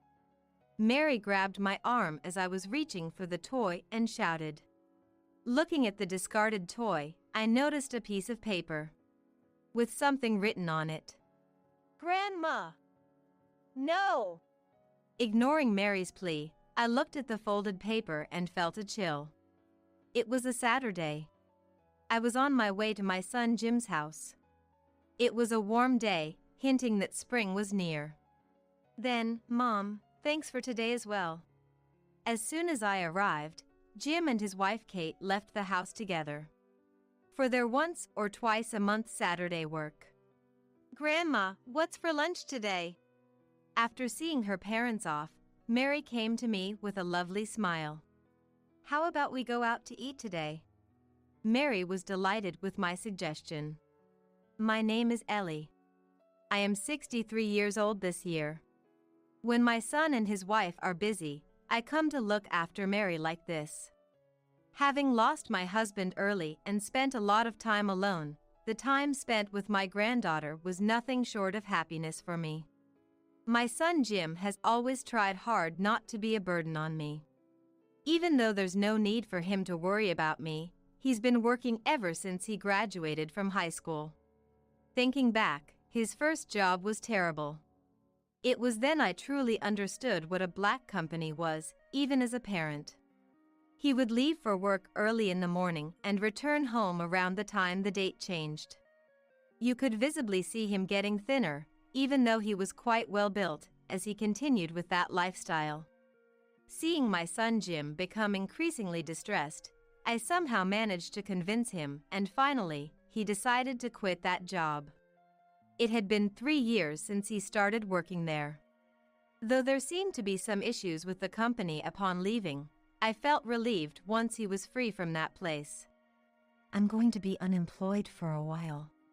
Jim said this with a look of regret, but seeing my child physically and mentally deteriorating was much harder for me. When I told him that, "I'll take my time to think and decide on the next place," he smiled, seemingly reassured. Being a hard worker, he continued his job search while studying for a qualification in a field he was interested in, and finally, he found a new job. I was worried because of the first experience, but the new workplace turned out to be surprisingly clean. He would come home on time, and there was no unpaid overtime. Jim seemed to have some peace of mind and was lively and enthusiastic about going to work every day. When he started to be recognized for his abilities and got on a career track, "There's something important I want to talk about," he said suddenly with a serious look. "I'm sensitive to these things." He must want to introduce a girlfriend. "Something important?" I feigned ignorance and asked. "There's someone I want you to meet, Mom." My intuition was right. Jim had dated a few women before. I wasn't explicitly told, but you can somehow tell. But this was the first time he wanted to introduce someone to me. "So, that means?" "I'm free whenever, so let me know when you've decided on a day to bring her over," I said casually, feeling a mix of happiness and sadness. Later, the woman Jim brought over was polite and greeted properly. I've always taught Jim to greet properly since he was young. So, the first impression was perfect. I didn't intend to judge, but I couldn't help noticing her appearance and behavior. "Nice to meet you, I'm Kate." She seemed nervous, her small frame tense. "Nice to meet you too, I'm Jim's mom." Wondering if I'd been staring too much, I greeted her brightly to ease the tension. "Jim, why don't you two sit in the living room and wait?" While they waited in the living room, I prepared some coffee. Before bringing it over, they were whispering to each other but quieted down when they saw me. As I served the coffee, I heard them say thank you. But then, there was silence for a while. How do mothers around the world liven up moments like these? It's my first time, and I'm just puzzled. Huh? But it's everyone's first time in these situations, isn't it? Realizing something so obvious made me laugh unexpectedly. Jim and Kate looked at me, puzzled. I'm sorry. It's just that it's the first time Jim's brought a girlfriend over, so I'm a bit nervous. I decided to just be myself from now on. After all, we're going to be a family for a long time. I'm nervous too. But today, we have something we want to tell you, Mom. Here it comes. This is the moment to listen seriously. Mom, we're thinking of getting married. I thought so. We've already got the okay from Kate's parents, but... Jim stops mid-sentence, looking surprised. Next to him, Kate also seems flustered. What are they both so flustered about? Mom. They peek at my face, worried. Wondering what was happening, I felt something cold spill onto my hand on my lap. It took me a moment to realize, but it seems tears were falling from my eyes. I'm so sorry. Did I do something wrong? It's the first meeting, and here the mother of the person they want to marry is suddenly crying.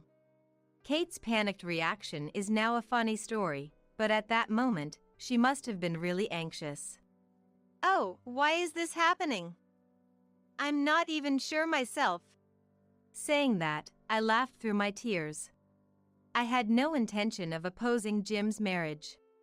In fact, I was happy that he had finally found someone to be happy with other than me. These tears must be of happiness. But I couldn't deny feeling like a part of my heart was being taken away. After excusing myself for a moment and coming back, they still looked worried. With a deliberately cheerful voice, I said, Kate, I trust Jim. If he chose you, I know everything will be okay no matter what. Kate seemed to be waiting for what I would say next. Promise me, both of you, to build a happy family together. I could see Kate's expression brighten. Thank you, Mom. All right, no more serious talk. With that, I started asking about how they got to know each other and their journey to deciding on marriage. While Jim was seeing Kate out, I muttered to my husband's portrait. Jim is getting married. Time flies, doesn't it? It felt as if the portrait of my husband smiled back. Kate works at the same place as Jim, and she plans to continue working even after getting married. Jim wanted to live together, but I declined. I didn't want to intrude on the young couple, and I was looking forward to having time to myself. Neither wanting to be a burden nor to burden them. They decided on a new home within cycling distance from our house, and Jim moved out. Time flew by, and soon my granddaughter Mary was born. I was amazed at how adorable a creature a grandchild could be. As Kate's maternity leave was coming to an end, I checked with Jim. Have you decided who will look after Mary? I was hoping for a chance to take care of Mary. Not out of kindness or obligation, but because I wanted to be with her. However, Jim thought I was worried and gave me a disappointing reply. Mom, don't worry. Our company has a daycare. Jim's new job really seemed to be a respectable white-collar company. I guess I won't be taking care of her. A few days later, Kate, who had been observing our conversation, brought me hope. Ellie, are you free this Saturday? She asked over the phone, and since I had no particular plans, I inquired about the matter. Actually, both Jim and I have sudden work on Saturday. And the daycare is closed on Saturdays. I immediately responded. Mary? You mean if I could take care of Mary? I was leaning forward even though I was on the phone. Could you? I almost answered too eagerly, but kept my composure. Yes, that's fine. My voice must have trembled with excitement. Kate sounded happy on the other end of the phone. Since then, I occasionally take care of Mary, which has continued to this day. As it approached noon, I took Mary out. As promised, we walked to the nearby family restaurant. I would prefer to eat at home, but after receiving suspicious calls and an unexpected pizza delivery while taking care of Mary at Jim's house, I felt uneasy. The family restaurant we were heading to was where I had worked part-time before, familiar and convenient for us.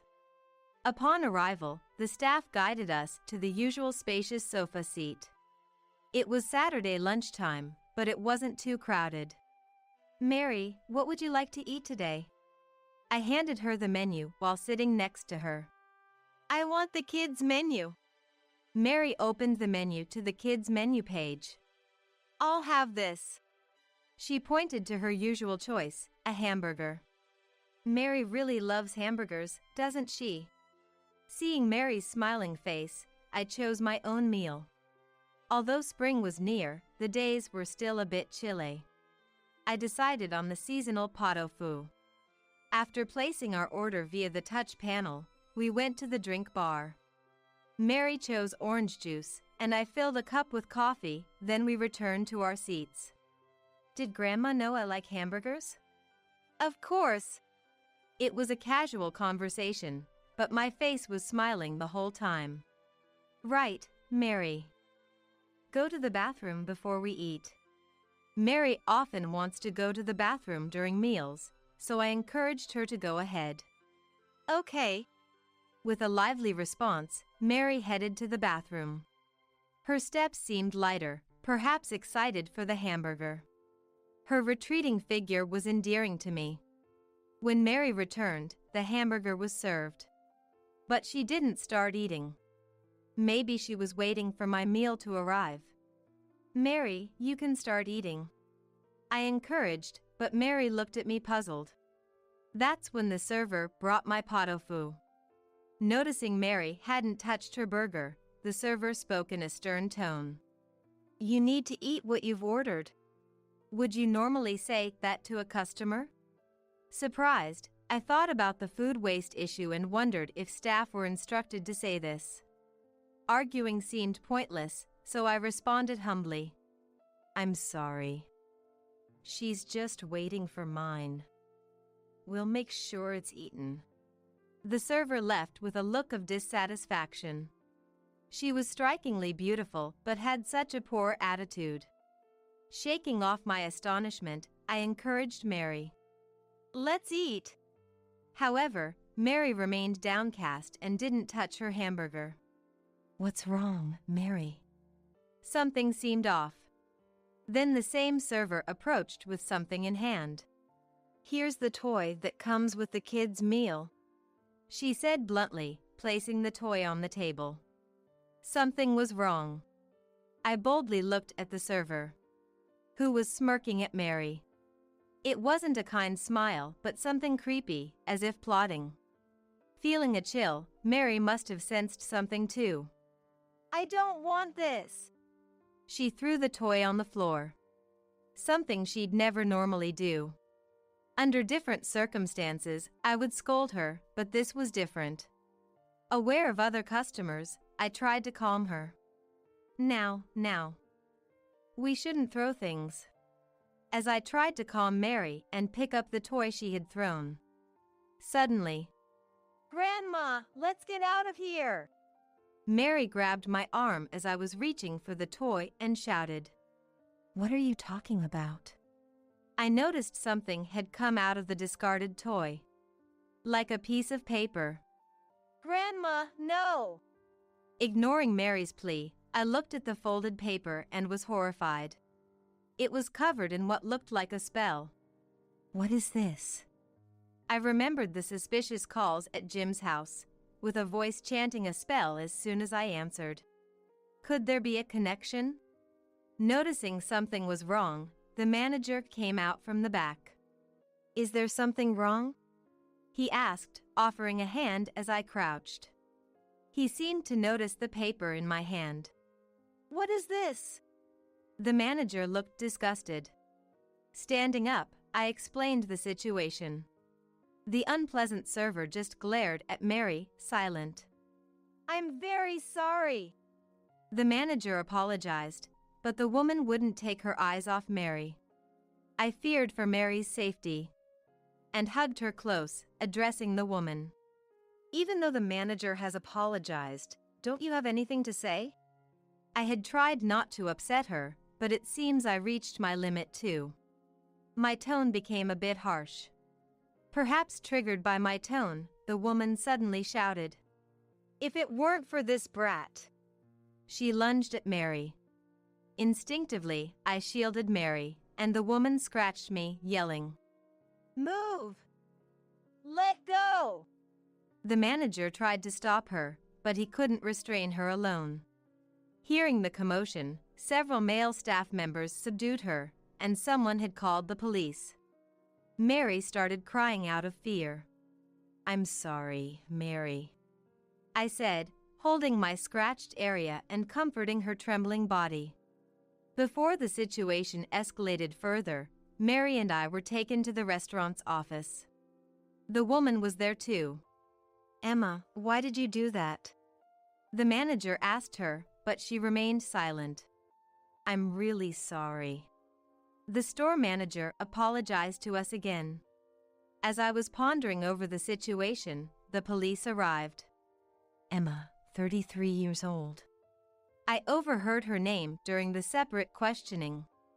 I told the police about Emma's aggressive behavior towards Mary for not eating her hamburger and about the suspicious paper in the toy. Then, Mary, who had been listening, "Grandma, it's not that." She tugged at my sleeve. "What's wrong?" I asked, but she seemed hesitant. "Mary, can you tell me that story?" A young police officer gently encouraged her. "I saw it. When I was going to the bathroom, that woman put shrimp in the hamburger." Mary hesitantly testified. It was a fact I hadn't known. "So that's why you didn't eat it?" It sounded like Emma clicked her tongue. The young officer seemed to realize. This child has a shellfish allergy. He finally understood and asked the manager to check if the hamburger was still available. "Too bad, it must have been disposed of by now." Emma spoke up for the first time after the two had left the office, crossing her arms and legs with a disdainful look. "Could you answer our questions as well?" The officer sighed in disbelief at her questioning. "That's what I've been saying. I have nothing to tell. I'll keep silent." Emma fell silent again, idly playing with her loosely permed hair, looking bored. Her demeanor changed drastically when the manager and the young police officer returned to the office. In the officer's hand was a plate with a cold hamburger. Emma looked as if she couldn't believe what she was seeing. Under the police officer's supervision, the manager cut the hamburger open. Inside wasn't just shrimp, but also crab meat used in crab cream croquettes. "Does this restaurant's hamburgers normally contain shrimp and crab meat?" the officer asked. Probably for confirmation. "No, they do not." The manager seemed disappointed. Then, everyone in the room turned their gaze towards Emma. She kept her head down and didn't move, but then she started to shake her shoulders. "Emma." When the manager spoke to her, a small voice leaked out. I thought she might be crying. But it turned out she was trying to suppress laughter. Lifting her face, she finally couldn't hold back and burst out laughing loudly. "I got caught." Her voice was buoyant, like someone caught in a mischievous act, clearly enjoying herself. "I'll tell you everything. But I want that handsome guy over there, not you." She pointed at the young police officer after hearing our conversation. "Behave yourself." The officer who had been questioning Emma scolded her. "Oh, don't look so scary." Emma winked, but it seemed ineffective on the experienced officer. What a woman. I could only stare in disbelief at the scene. The details Emma bragged about were beyond normal comprehension for me. She claimed to be Jim's ex-girlfriend, a co-worker from his previous black company. Jim was treated as incompetent there, so Emma had broken up with him. However, upon hearing rumors of Jim's success at his new job, she attempted to reconnect. But Jim. Emma showed no remorse for her actions. I even graciously offered to get back together, and he rejected me, she complained. Understandably so. Jim was already married to Kate, and they had Mary. I thought if I could just deal with a child, he'd choose me over that plain woman. She spoke as if expecting understanding, but surely no one empathized. Emma had been monitoring Jim and Mary, engaging in harassment whenever she disapproved of something. The delivery orders I didn't recognize and the suspicious calls were her doing. When I started bringing Mary to this family restaurant, Emma also started working here, learning Mary's preferences and allergies. I was horrified. I even regretted inadvertently revealing Mary's allergy myself. I embraced Mary as she leaned against me. I thought I finally had my chance today.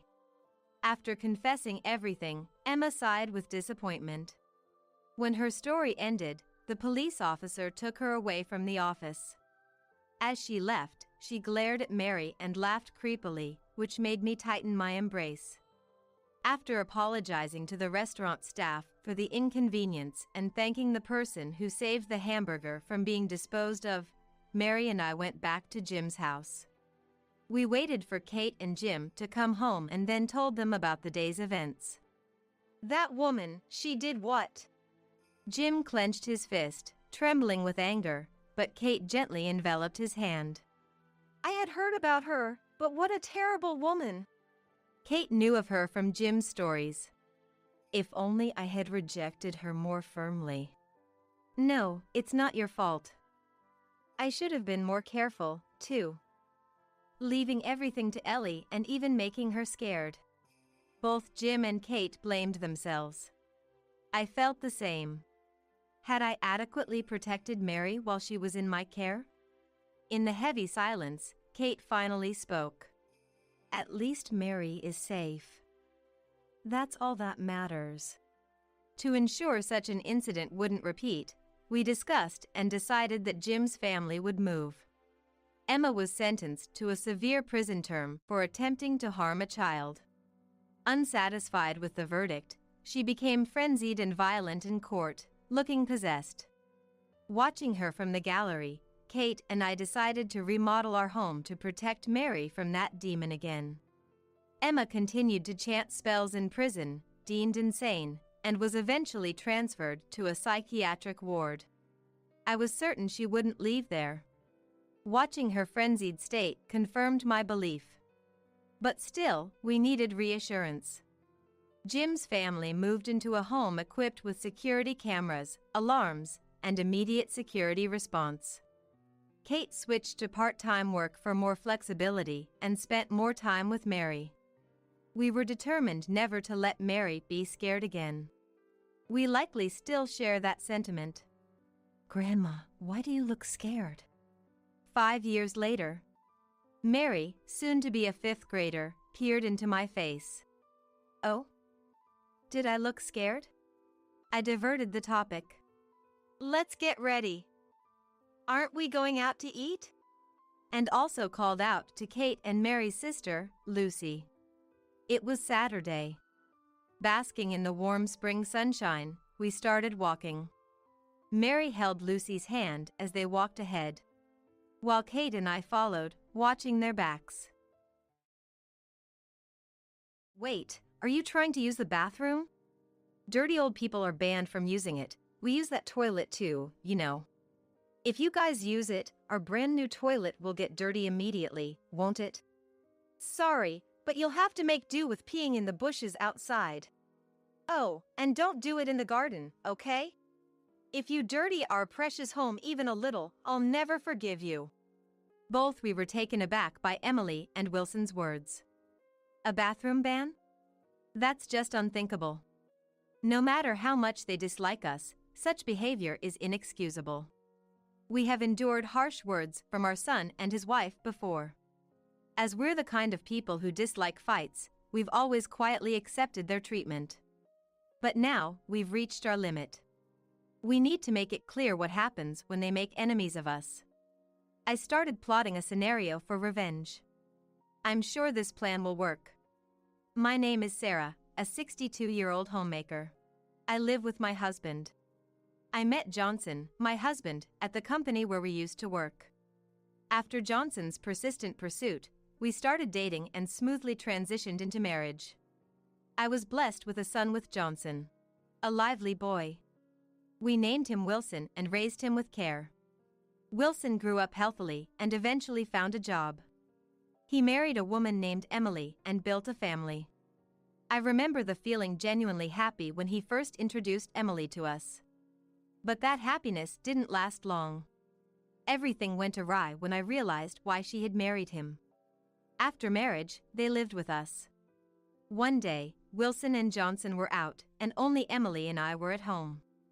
At first, we were chatting amicably in the living room, but then Emily's mobile phone rang. It seemed she received a call. "Sorry, Sarah, it looks like it's from a friend." With that, she excused herself and went back to her room. Left alone in the living room, I decided to clean the house to pass the time.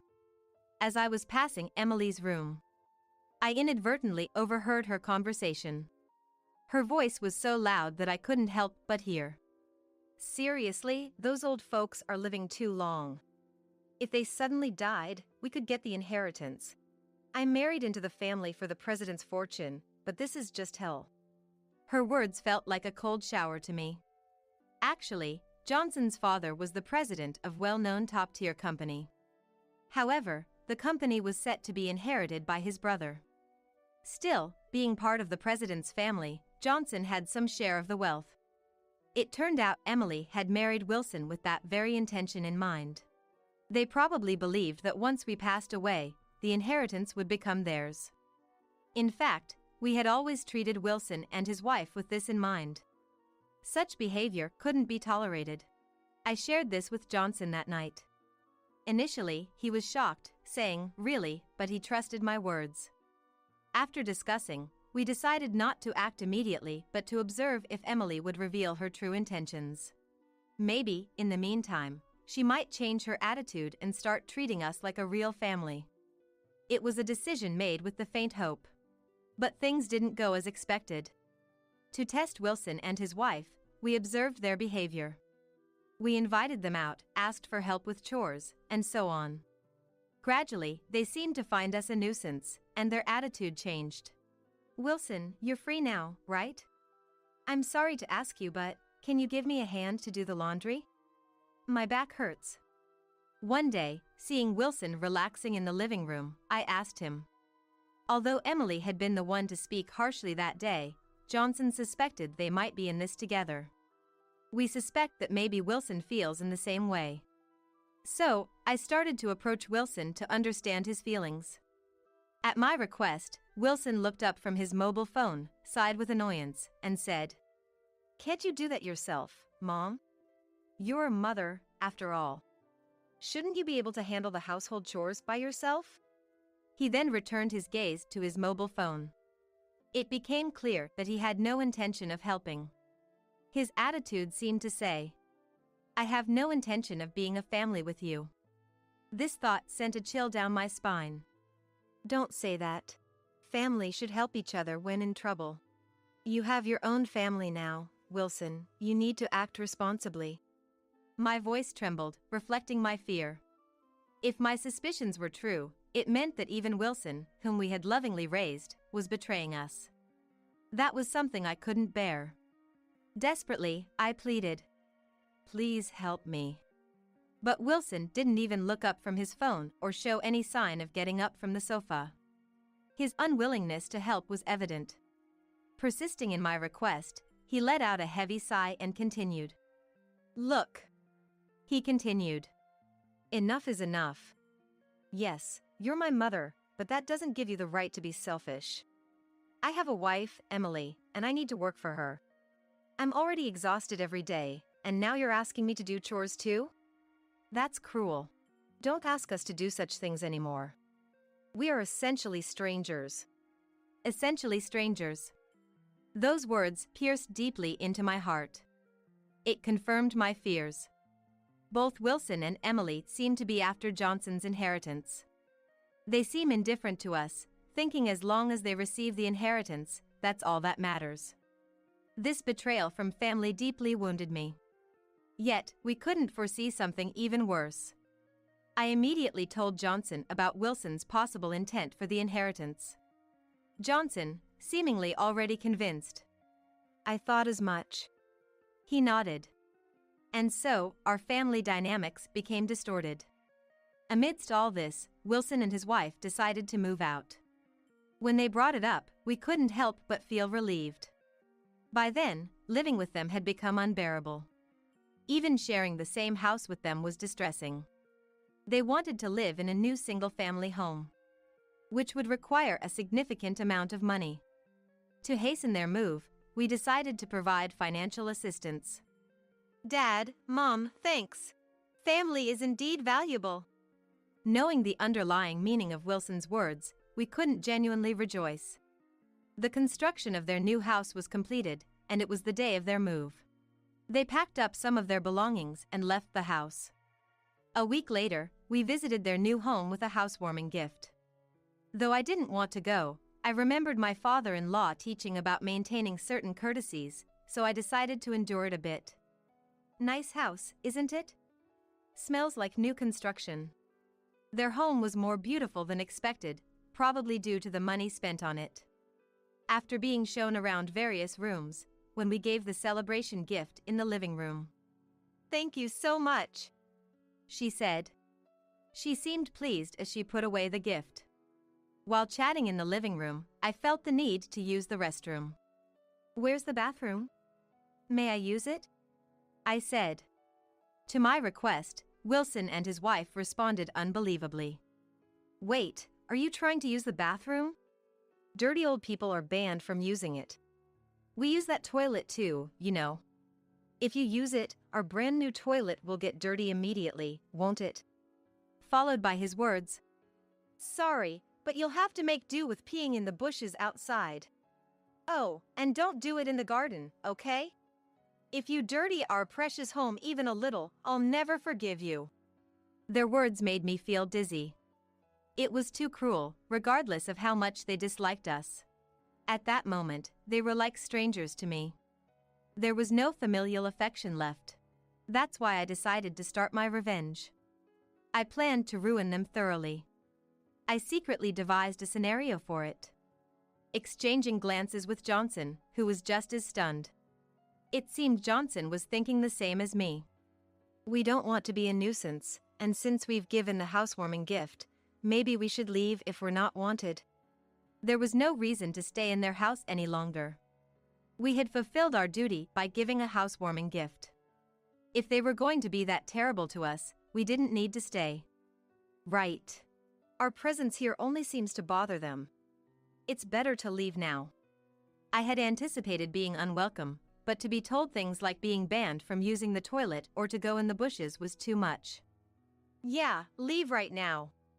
Don't want this house getting old and musty because of some old people. Don't stay any longer than necessary. Old people making the house musty? That's just absurd. Realizing how much my own son despised us was a bit of a shock. But I couldn't see Wilson as my son anymore. I'd deal with these conflicting feelings later. For now, the priority was to leave. And don't come over unless absolutely necessary. We've got your gift, so you're of no use to us now. Maybe see you at the baby shower, but that's it. Even though she demanded us to leave right away, she still wants a gift, what greedy people. Though giving them gifts was burdensome, we were fortunately not short on money. So, to keep the peace and calm myself, I accepted it. Then let's sever ties. If you despise us so much, it must be hard to continue as a family, right? Anything is fine with me as long as we don't have to deal with you and your family, who are troublesome. Are they high on their own anger? Emily quickly agreed to my suggestion. likely not understanding the consequences of her decision. We gathered our things and left Wilson's house. They hardly even saw us out. But this was just the beginning of our revenge. I couldn't wait to see them fall into the hell we were about to create. I can't help but look forward to that moment. Back home, I shared the revenge plan with Johnson. He said, "This is going to be interesting." He laughed and was in agreement with my plan. They say spouses become like mirrors of each other, and I really felt that was true. Since then, we had been very busy. To complete our revenge, various preparations were necessary. Before we knew it, about a week had passed. Despite being busy, we were leading a calm life without any major incidents with Wilson and his wife. But it seemed about time for a disruption. As I was expecting this, the phone rang. Johnson and I exchanged glances. Sure enough, it was Wilson on the line. I put the call on speaker so Johnson could hear and spoke to Wilson. "Hello, Wilson? What's up? Did something happen?" It was surprising he called so nonchalantly after what had happened. Normally, after such an incident, I'd think it would be awkward to make a phone call. But Wilson, sounding cornered and desperate, blurted out. "What's happened, you ask? What have you two done? Thanks to you, I'm in a terrible situation. Do something about it now." Wilson's statement was disjointed, and I couldn't understand what he was talking about. Of course, I had orchestrated this revenge, so I could guess what might be happening to him. "What exactly do you mean? Tell me everything from the start, I don't understand." Since I had no idea what he was accusing us of, I couldn't respond. Urging Wilson to explain, he started his story in an angry tone. It seemed the trouble started when he went to work after the incident.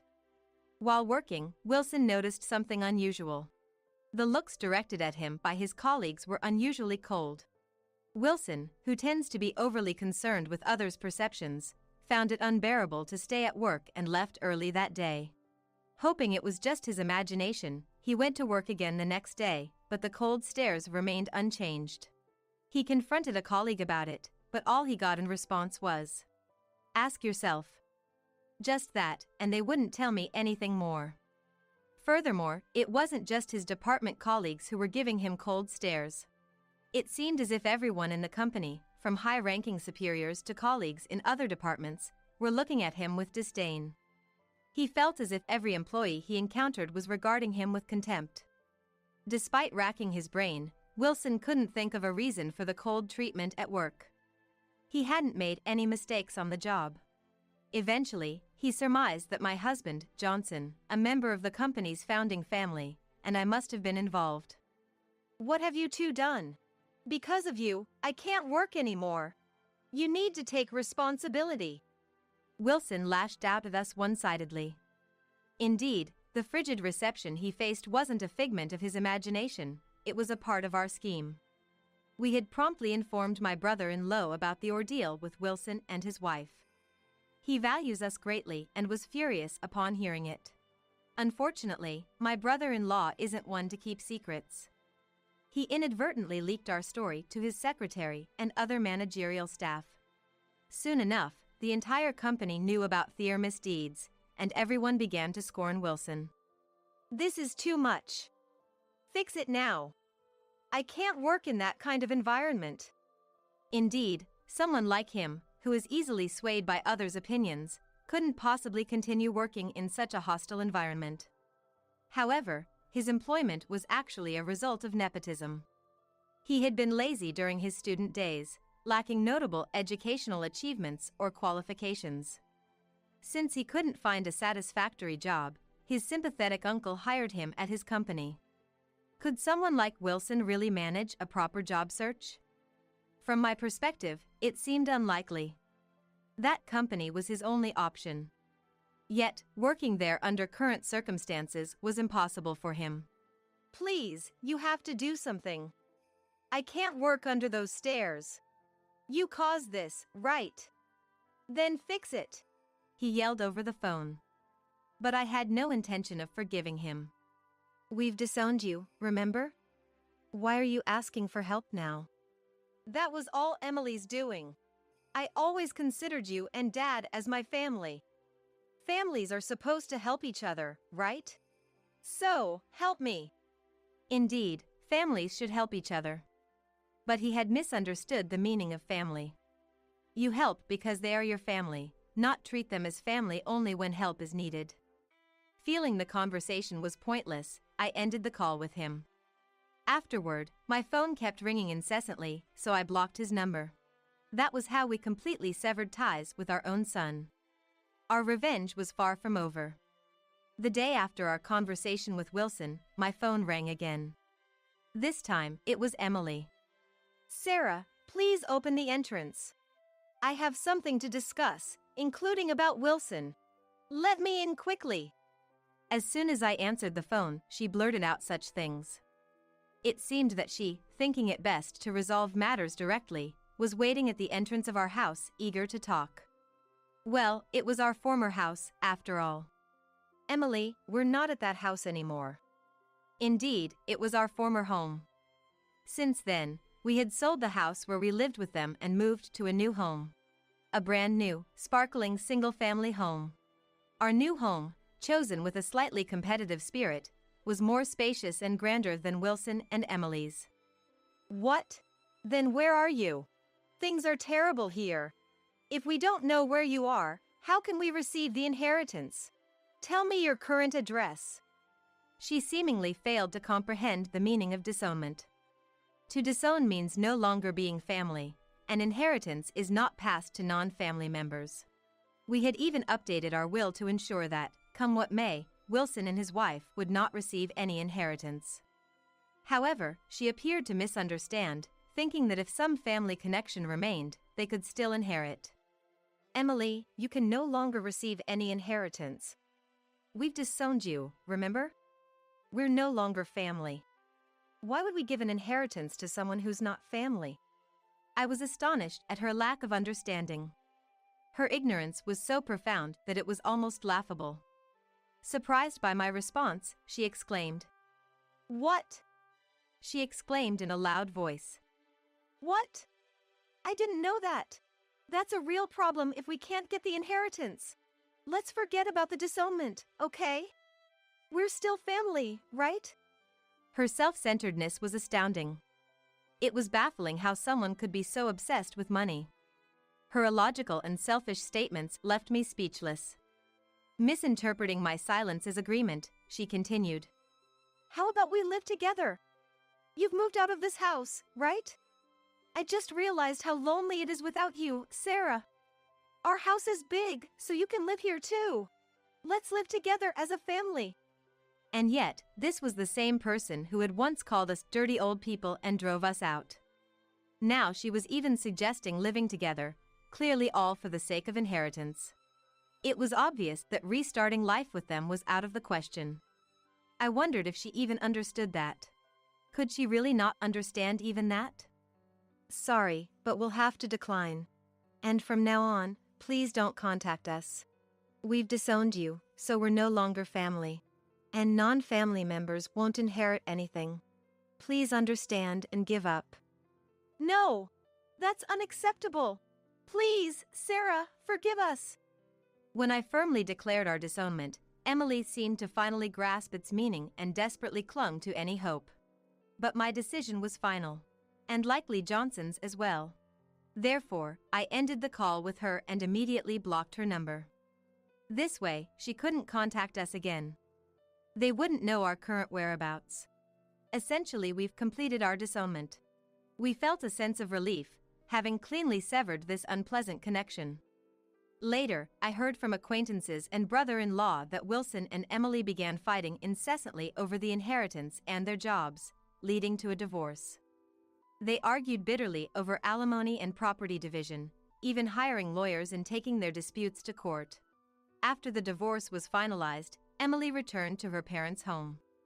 She seemed certain that her biological parents would accept her, but when they actually saw her and learned of the situation, they were furious. Apparently, she was promptly kicked out of the house. Wilson, having quit his job, struggled to find new employment and is now working tirelessly in part-time roles to make ends meet. Meanwhile, Johnson and I are enjoying a peaceful and happy life. The weight of the Wilson affair lifted, we've found newfound freedom. We're planning to go on a trip soon, taking brother-in-law and his wife along. Johnson and I have been making plans for this trip together.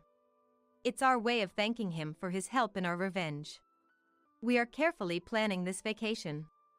Family is about supporting each other and helping in times of need. But that doesn't always mean being related by blood. Some, like Wilson and Emily, disregard even their own family.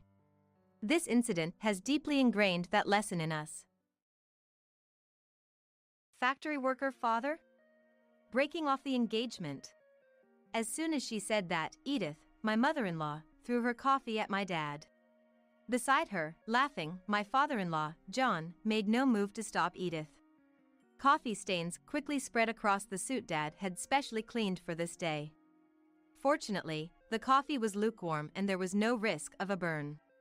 I offered Dad a handkerchief in surprise, while Timothy frantically tried to clean his suit. While worrying about any injuries, Timothy scolded his parents, who just kept laughing.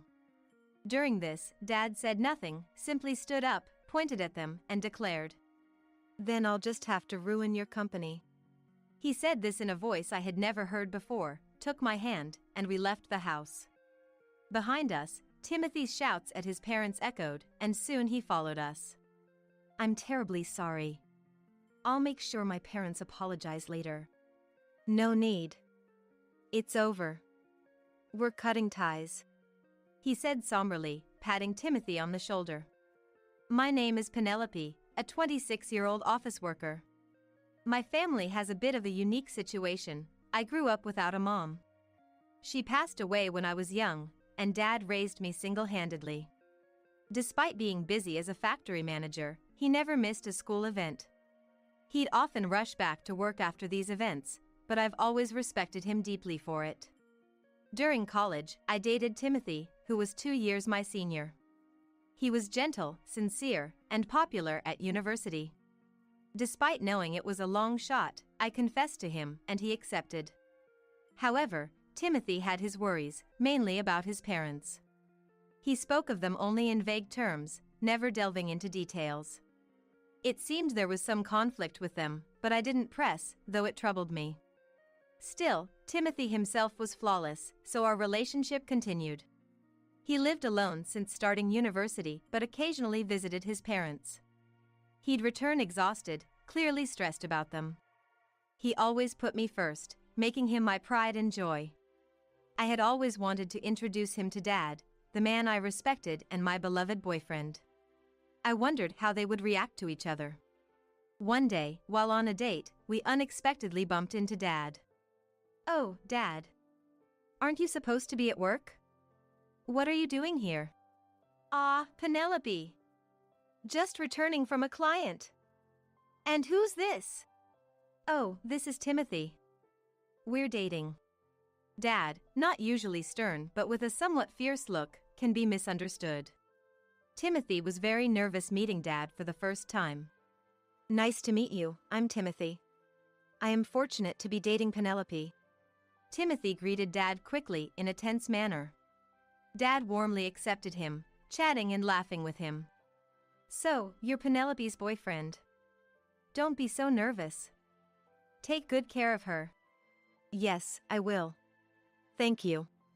As they continued talking, Timothy's nervousness faded, and they got along well. I was relieved to see the two most important men in my life getting along. I had worried about Dad's reaction, but he had to return to work. So we parted ways. After Dad left, I turned to Timothy, who seemed to be in a daze. When I asked what was wrong, he suddenly became excited. "That was really your dad, right?" I was puzzled by his unexpected words, but since it was the truth, I answered without hesitation. "Yes, that was my dad." "Is there something wrong with that?" "Right, that makes sense, that was him, huh?" He crossed his arms and seemed lost in thought for a while. Curious, I decided to ask him what was on his mind. "What are you thinking about so hard? Did you not like him?" "No way, that's not it. I do like him, but, well." His hesitant reply was all I got, and any further questions were evaded. I became anxious as he wouldn't tell me the reason. I wondered if, despite his words, he actually found it hard to get along with my dad. And so, I began to worry unnecessarily. A few days later, Timothy called me out, saying he had something important to talk about. Maybe because of the recent meeting with my dad, I felt unusually nervous as I went to our meeting spot. When I arrived at the cafe, he was already there. Through the glass, I could see him looking downcast. This deepened my anxiety, but I decided to act cheerfully anyway. As I entered the cafe and approached him slowly, I said, "Timothy, sorry, did you wait long?" I crept up behind him and spoke, tapping his shoulder, which startled him. "Penelope, you scared me." Startled, he caught his breath as he saw me. And I was surprised to see how much I had startled him. He had been that deep in thought. Sitting opposite the still gloomy him, I placed our order. His continued gloom only increased my anxiety. Desperate to hear what was on his mind, I spoke to him. "Hey, Timothy. What's bothering you so much? Didn't you like my dad?" When I asked, Timothy looked up and immediately denied it. "No, not at all. I actually respect your dad. That's why my. He stopped mid-sentence and looked down again, causing me to sigh. Realizing I had no choice but to press for an answer, I asked directly. "If you have a problem, I want to know. What's troubling you?" He took a deep breath as if making up his mind, then began to share. "I have something to tell you about my parents. It's a long story, but I need you to hear it all." The story he shared was shocking. According to him, his parents lacked grace and only judged people by their education and jobs. He had suffered a lot because of them, as they habitually interfered with his life. Whenever he introduced a girlfriend, they would criticize her and drive her away. The women would leave, often in tears, breaking up with him. That's why he wanted to marry me, but was troubled about bringing up his parents. But that's not a problem. We just don't have to involve them after getting married, and endure only during the marriage proposal. Dad seemed to like Timothy, so what was the issue? "I don't mind about that, it's okay. Dad liked you too, so don't worry." "Really? That makes me happy. When I first met your dad, I was shocked to see how different he was from my own parents. I thought, if I marry Penelope, I'll become the son of such a great dad, even if it's just by marriage. But getting married means your parents become mine too, and I couldn't make up my mind." He brightened up when I mentioned Dad liked him, but then he sighed deeply again. However, an idea seemed to strike him, and he looked up, apologizing.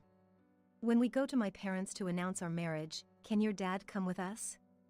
I want them to know such an admirable person exists. It might not change them immediately, but I hope it will make them rethink." "Okay. I'll talk to Dad. But I wish you had told me this more straightforwardly." "Oh, sorry. I'll properly do it now." Realizing his oversight, he hastily made a proper marriage proposal. Having accepted his proposal, I decided to discuss it with Dad. Initially reluctant, Dad agreed to join us for the marriage proposal visit after Timothy asked. We then coordinated with Timothy to schedule a visit to his parents. On the day of the visit, we stood in front of Timothy's parents' house, all of us neatly dressed. It was my first time meeting Timothy's parents, and knowing their reputation made me nervous. Seeing us tense, Dad chuckled and reassured us. "Don't be so stiff. Timothy's parents are just overly concerned. Be confident." Feeling reassured by Dad's pat on our shoulders, my tension eased slightly. As the appointed time arrived, Timothy rang the doorbell. But there was no sound inside, making us wonder if they were not home. In a bit of a panic, Timothy rang the bell again, but still no response. Feeling awkward in front of Dad, Timothy excused himself and went inside first.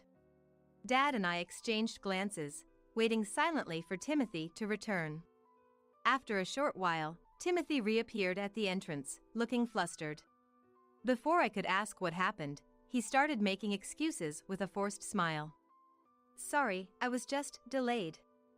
Please wait a bit longer, I'll be ready soon. He quickly went back inside. Dad sighed in disbelief at this behavior, and I felt increasingly anxious. I feared this incident might derail the marriage talks. Though Dad is not quick-tempered, he dislikes dishonesty. So, I couldn't help but consider the worst-case scenario. As these thoughts crossed my mind, Timothy finally came back to the entrance. Apologizing, he invited us inside. Inside, Timothy's parents were already sitting on the sofa, but their demeanor was strange. Editham, his mother, greeted us with a sarcastic smile and arrogant attitude, while John, his father, seemed disinterested and looked away. Though we were led to the sitting room, the coffee served was lukewarm. Silent since our arrival, Timothy's behavior, and the tense atmosphere made me uneasy. However, knowing we needed to greet them, I tried to compose myself. As Timothy introduced his parents and us, I felt warmth in my heart from his considerate introduction of Dad and me. But his parents scoffed at our introduction, and the next moment, Edith's hand reached for her cup, shocking me. Factory worker father? Breaking off the engagement. As soon as she said that, Edith threw her coffee at Dad. Beside her, laughing, John made no move to stop Edith. Coffee stains quickly spread across the suit he had specially cleaned for this day. Fortunately, the coffee was lukewarm, and there was no risk of a burn. I offered Dad a handkerchief in surprise, while Timothy frantically tried to clean Dad's suit. While worrying about injuries, Timothy scolded his parents, who just kept laughing. During this, Dad said nothing, simply stood up, pointed at them, and declared, "Then I'll just have to ruin your company." He said this in a voice I had never heard before, took my hand, and we left the house. Behind us, Timothy's shouts at his parents echoed, and soon he followed us. "I'm terribly sorry. I'll make sure my parents apologize later." "No need. It's over. We're cutting ties," Dad said somberly, patting Timothy on the shoulder. Then we went back to our house with Timothy, and Dad immediately changed his clothes. Meanwhile, Timothy earnestly apologized outside Dad's room, with Dad's troubled voice occasionally heard. But I was too shocked by Edith's actions to pay much attention to anything else. From the moment I saw their faces, I knew getting along would be difficult due to their arrogant attitude. But I never expected them to do something like that, and I was furious that they belittled Dad. Sitting on the living room sofa and clenching my fists, I kept replaying the earlier events. I knew getting worked up wouldn't help, but I couldn't help myself. Eventually, Dad came into the living room after changing, followed by Timothy, who immediately apologized to me. "Penelope, I'm truly sorry. I had no idea they would do something like that, let alone belittle someone. I'm really sorry, I did a terrible thing." Timothy probably knew it wasn't something easily forgiven. The fact he didn't ask for forgiveness showed his sincerity. This made me feel like I should apologize to him. I took Timothy's hand, who was on his knees, and apologized. "I'm sorry too for saying something so thoughtless without knowing anything. I never expected it to turn out like this." Then I turned to Dad to offer my deepest apology. "Dad, I'm sorry too. My careless suggestion led to this mess." Dad just looked down and shrugged his shoulders in response to my apology. It's no wonder he didn't say anything. This situation was unexpected for everyone here. But this meant his earlier words might actually come true. I decided to ask him directly about his intentions. "Dad, what you said to them earlier, was that true? Are you really planning to ruin their company?" In response to my question, Dad looked at Timothy and then nodded firmly. "Yes, it's true. I do intend to do it. His company's performance has been poor, and I've been thinking about what to do with it. It's a good opportunity to cut it off." Dad's eyes were serious and unwavering. He is the owner of a factory, a well-known leading local company where he started as a worker. He first worked as a worker at this factory. He gave up his dream of becoming a painter after Mom passed away to raise me alone. Working tirelessly in the factory, his hard work was recognized, and he climbed the ranks. Eventually, he was favored by the previous president and promoted repeatedly. When the previous president, or rather, the former factory manager, wanted to retire, Dad was chosen to take over. The factory owns several subsidiaries, and one of them is managed by John, Timothy's father. This was revealed during the earlier greeting. John should have recognized this, but he failed to, as Edith acted first, before Timothy introduced him in detail. Timothy just wanted to say that Dad worked in the factory, which is the parent company of John's. But Edith and John's prejudice led to this unfortunate situation. If they had listened properly, this might not have happened. Dad said John's company seemed to be mismanaged. This could potentially affect Dad's factory, so he had been considering what action to take. I was thinking of layoffs to improve management, but I'd rather avoid that if possible. It seemed like the right time to make a cut. He smiled troubledly, probably not wanting to lay off employees. Regret tinged his words. After saying this, he turned to Timothy and said in a low voice, "I've decided to do it, but it means your parents will be in trouble. It's harsh, but are you sure you're okay with this?" Faced with this question, Timothy hesitated for a moment but then looked Dad in the eye and replied, "I've already cut ties with them. They did unforgivable things. They need to atone for it, and I want them to reflect on this incident and everything else. More than that, I have a request. It's inappropriate at this time, but I must ask, please let me get engaged to Penelope. I'm aware of the trouble my parents caused. More than anything, I want to be with Penelope. Please allow it."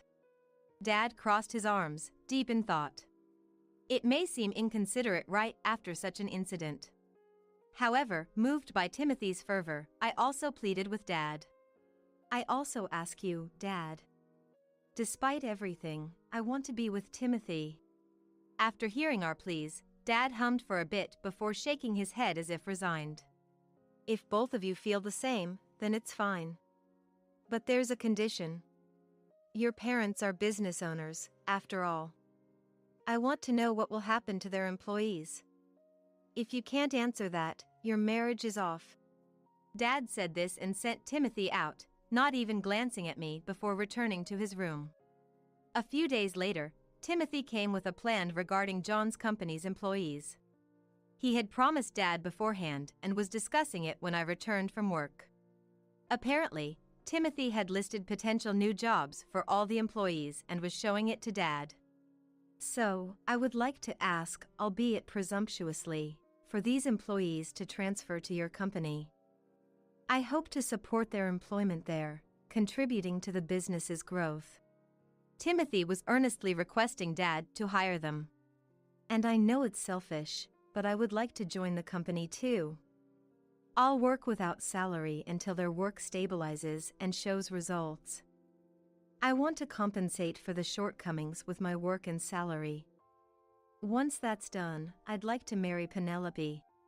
Timothy seemed to blame himself for the company's downfall. He wanted to work hard as a lubricant in the situation. I was just learning now that our marriage would be delayed, but it seemed unavoidable. "Welcome back, Penelope. You heard, right? I'm sorry for deciding something so important on my own. But I couldn't be happy just myself." "That's too much, Timothy. Dad, let me join the company too. I'll work alongside Timothy, so please accept his proposal." As I said this, Timothy tried to stop me. But I refused to back down and desperately begged Dad. While we were doing this, Dad remained silent. But after our repeated pleas, he finally unfolded his arms and quietly nodded. Meanwhile, Timothy's parents hadn't apologized yet. Dad had been waiting these past days, but that was coming to an end. "Time's up," he muttered, beginning preparations to take over John's company. Time passed, and John's company finally collapsed. Then, Timothy received a furious call from his parents, and the three of us were summoned to their house. When we arrived at their home, it was crowded with people. They were all protesting the company's collapse, shouting angrily. John probably hadn't explained anything to the employees. By calling us there, it seemed they intended to shift their own blunders onto us. As soon as they spotted us, they began pointing and accusing. "Look there! They're the cause of everything, not me. They destroyed the company, not me. It's true. Especially that woman, she seduced our son and ingratiated herself with his father. We're the victims here. So stop making such a fuss." As Timothy's parents ranted, trying to deflect from themselves. Although he got angry with his parents saying whatever they want, he was trying to soothe the protesting crowd. "Please wait, everyone. Yes, my father's company collapsed, but it's because of those two. And I've arranged job placements for all of you. Please hear me out." The crowd gradually quieted down, and they began listening to us. Timothy read out each person's name, informing them of their next job. The former employees, who realized that they won't get laid off, seemed relieved. After announcing everyone's new positions, Timothy's parents started causing a scene. "Hey, Timothy. What about us? Why ignore us? Tell us our job placements. If you do, we'll forgive that man and even approve your marriage to that woman." Ignoring their wailing, Timothy began explaining the circumstances of the company's downfall. The former employees, who realized that they won't be laid off, seemed relieved. "Which is why I'm truly sorry for the trouble. Thanks to our generous president, your jobs are saved. Please, let's start anew without anger." Turning to Dad, Timothy gave an expression of gratitude. "We've caused so much trouble. Thank you for indulging our selfishness. I promise to work diligently." The former employees, moved by Timothy's actions, also appreciate Dad. Amidst this, his parents were the only ones dissenting. "Don't be fooled. That man destroyed the company, and she instigated it. Face reality. You've lost your jobs because of them, right? Just because they've helped you now doesn't mean you should lose sight of the truth." Despite their desperate appeals, no one paid any attention to Timothy's parents. Especially after hearing the whole story from Timothy earlier. Even Dad ignored their words. As the former employees looked on, hoping for reassurance, Dad told them that he would inform them of the details later, which brought voices of relief. The employees left the house. Once everyone was gone and it became quiet, Timothy's parents started complaining about how they couldn't live anymore. "The company's collapse means we'll lose this house, which was the collateral." "Yes, exactly. Where are we supposed to live now?" Timothy sighed in exasperation at his parents, who were determined to blame us. "It's obviously your own fault. Maybe it's time you learned a bit of self-reflection." He rebuked them, but it seemed they had no intention of listening. Unable to bear it anymore, I finally burst out in anger. "After all the trouble you've caused, Timothy, getting carried away because you were business owners. Isn't this all because you only cared about titles?" My words prompted them to retort. But Dad intervened, not letting them speak. "A business owner is responsible. Taking responsibility is part of the job. Do your last duty properly." Receiving a stern scolding from each of us, they were left speechless. Leaving the two of them behind, we departed from there. Eventually, they lost everything: the company, the house, and the land. They didn't offer any compensation to the former employees and seemed to have dodged the issue. However, having lost everything, they ended up arrested for dine and dash. They contacted Timothy for help, but he coldly refused, having cut ties with them. They're probably in jail now. Since then, we've received no contact from them. Even if they got out, they still had to atone for their actions towards the former employees. Timothy and I quit our jobs and joined Dad's company. For the first few months, we lived off our savings and worked without a salary, as promised. One day, we met some of the employees from Timothy's parents' company. Recognizing us, they rushed over, eagerly shaking our hands, expressing gratitude for the new job, and thanking Dad for taking them in. They thanked Timothy for arranging it and thanked me for my help. I didn't remember, but I had helped them with some documents when they first joined. Grateful for everything, they left, saying they'd continue to work hard. Hearing this, we felt relieved and hurried to Dad's office. He warmly welcomed us in his office and handed us thick envelopes. "What is this?" "It's your unpaid salaries."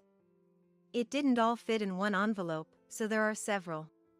Dad chuckled, leaving us astonished. We hadn't been here long enough to compensate for employing many new workers. Yet, we were being given our salaries. Bewildered, we just stood there. But Dad continued, thanking us.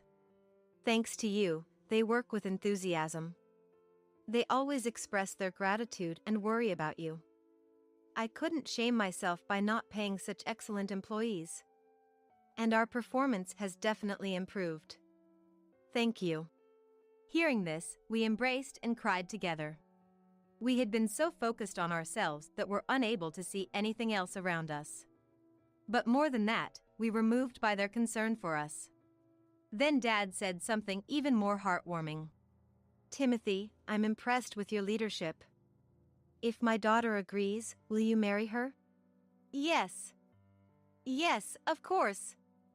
I promise I'll make her happy." With a tear-streaked face, Timothy promised me and Dad. I hugged him and cried together. So, we got married. We continue to work together at Dad's company, living happily. Gradually, work has become more efficient, allowing us to have a broader view of the company, even discussing productivity with Dad. Timothy visits the factory and subsidiaries, asking about inconveniences and proposing solutions, staying very busy. We both work with more passion than at our previous jobs. Finding fulfillment really does change one's work ethic. But soon, that will have to be put on hold. I'm taking maternity leave from Dad's company. Dad, Timothy, everyone at the company, and I are all looking forward to the arrival of our grandchild.